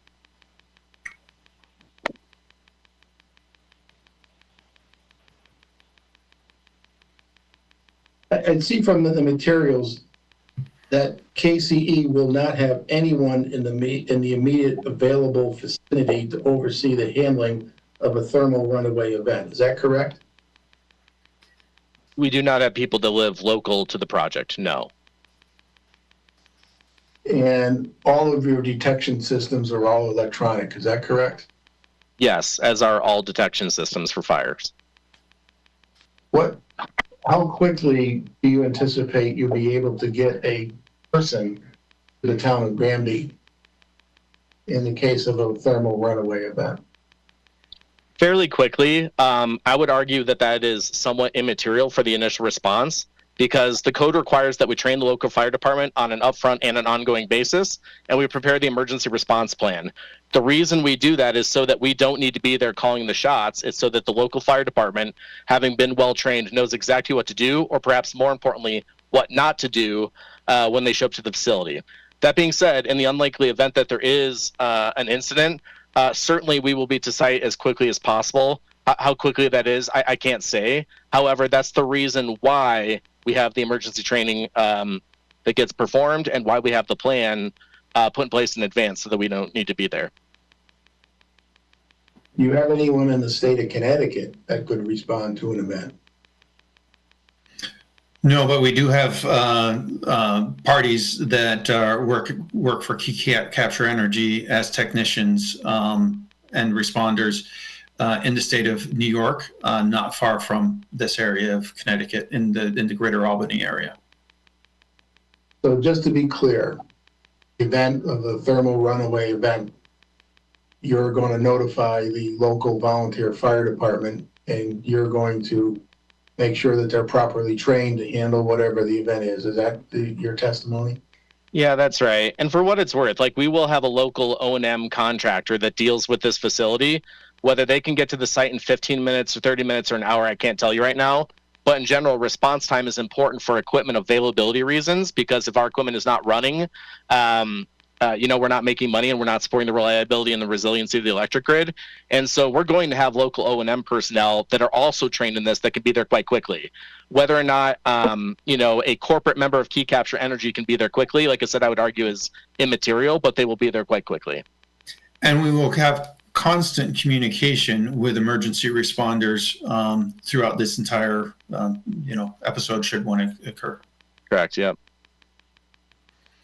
Now, you testified earlier to the chairman's questioning about the International Association of Fire Chiefs 300-foot evacuation zone. Do you recall that testimony? That was Andy Blum that made that testimony, not me, but yes.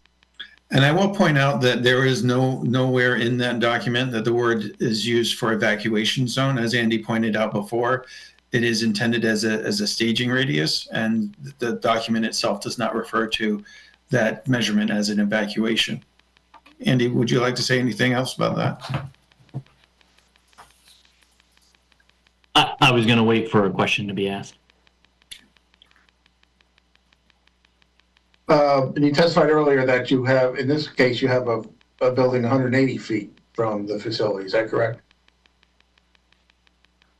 Correct. So, and you also testified that there was some revision to that standard that you recently were made aware of. Do you recall that testimony? Yes, I do. Would you be willing to supply to the Siting Council and to parties a copy of the document that provides for that revised distance? Oh yeah, absolutely. It's on their website. I can send a link. I don't think I have the ability to do that through this juncture, but I'm sure through Lee or somebody, I don't know the exact process. I'm happy to share any and all that information. Chairman, would you accept that as a late file?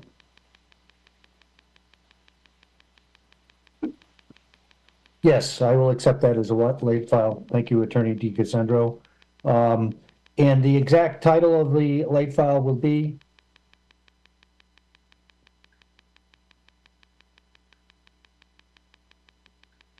I apologize. Is that a question for me? Like, what's the name of the Yes. document that I'm referring to? Okay. Yes. Yeah, the file is Firefighter Operations with Lithium-ion Batteries. Very good, thank you. Yeah.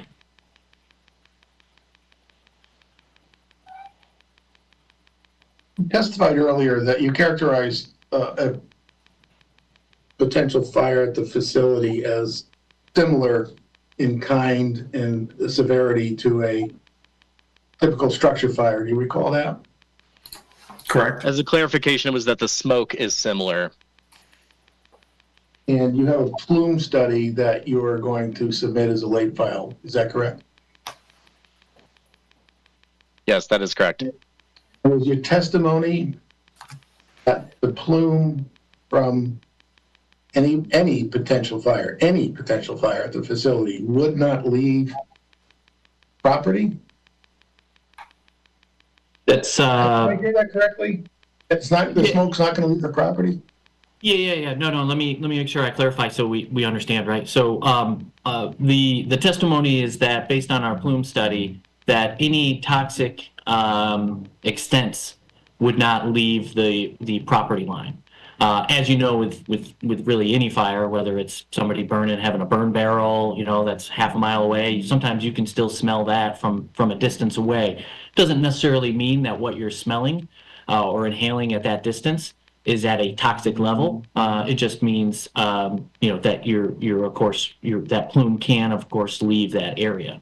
But there's of course different levels of toxicity where there's the quantity of the gases itself, but then also the duration of at which you inhale that gas that leads to the toxic levels. And I'll also add, if you refer to the response to the Siting Council interrogatory question 44, we do provide a report from SDGG that monitored the results at an existing battery fire and ended up with similar results as Andy is reporting from the plume study, where there were no toxic gases measured or toxic levels of gases measured offsite of the battery facility. Are all battery fires the same? No, I mean, I think you can generally say not every fire is the same, right? Everything is slightly different. But what we've done, at least specifically with our plume study, is we've taken into account the exact battery cabinet that's being discussed to be used here. We've taken their fire testing that's been done by a nationally recognized testing laboratory, where they have collected the off gases that come off this during thermal runaway that come off these batteries. And we have used those as an input for this very specific site plume analysis. And so we're looking literally at exactly what's coming off every single cell during one of these events in our study. What's the process? I really don't understand what the process is to make the smoke that comes off the fire in this facility not toxic when it leaves this facility. How does it get less toxic? Isn't it all mixed together in the smoke? Yeah, sure. Yeah, absolutely. So, as you can imagine, very close to the cabinet, you're going to have a very localized release of smoke. If somebody were to be standing there on top of that container, that would be a dangerous situation, and we would not want to be there inhaling that smoke. As you start to move further away and that gas mixes in with ambient air and dissipates, we then start to, essentially dilute, right? You start to dilute that toxic gases as it mixes. And so as we move further and further away, that cloud gets less toxic because it's got air getting entrained and diluting it. And so as eventually you get to a distance, whether it's 10 feet, 50 feet, et cetera, where that plume is no longer at a toxic level for people to inhale. And it was the earlier testimony that you can envision any circumstance under which there would need to be an evacuation based on any fire at this facility. Was that your testimony earlier? No, the testimony earlier was just stating that based on the plume analysis that we've done, right, as part of our pre-incident planning and the idea of coordinating this with the local fire department and first responders, is that we're providing them that information. Right, and so based on that plume study, there's no reason we're not seeing toxic gases extend outside of the site, and so based on that study, there's no reason to do an evacuation outside of the site. Now we'll coordinate with the fire department, of course, work with them, and come up with the appropriate plan for how best to approach this situation if one were to occur at this site. But that statement was based on our plume analysis. With full acknowledgement that when you have these incidents, people do tend to err on the side of caution. However, I think the key distinction is it doesn't matter whether our battery catches on fire, the Stop and Shop catches on fire, one of the fast food restaurants catches on fire, or Horse and Hounds catches on fire. The same prudent actions get taken in all cases. And oftentimes that does mean erring on the side of caution and that there are evacuations. So there's a distinction between what the plume analysis and what the science says and how a real world reaction is going to occur. So I want to make sure that distinction is clear. We're not stating that the fire chief is going to show up like, all good here, no need to evacuate. I'll be honest, they probably will, just like they would for any fire that occurs. Yeah, and but your recommendation is to not put this fire out, to let it, as you say, burn off. Correct. That's correct. Other distinction between the fire at the Stop and Shop and the fire here is it's not likely that the fire at the Stop and Shop contains a concentration and chemical makeup that's probably present in this fire. Is that also true? That is not Mr. true. I'm going to object. There's nothing in the record about what's in a Stop and Shop fire, and Mr. DiCrescenzo is testifying again. Yes, I agree, Attorney Hoffman.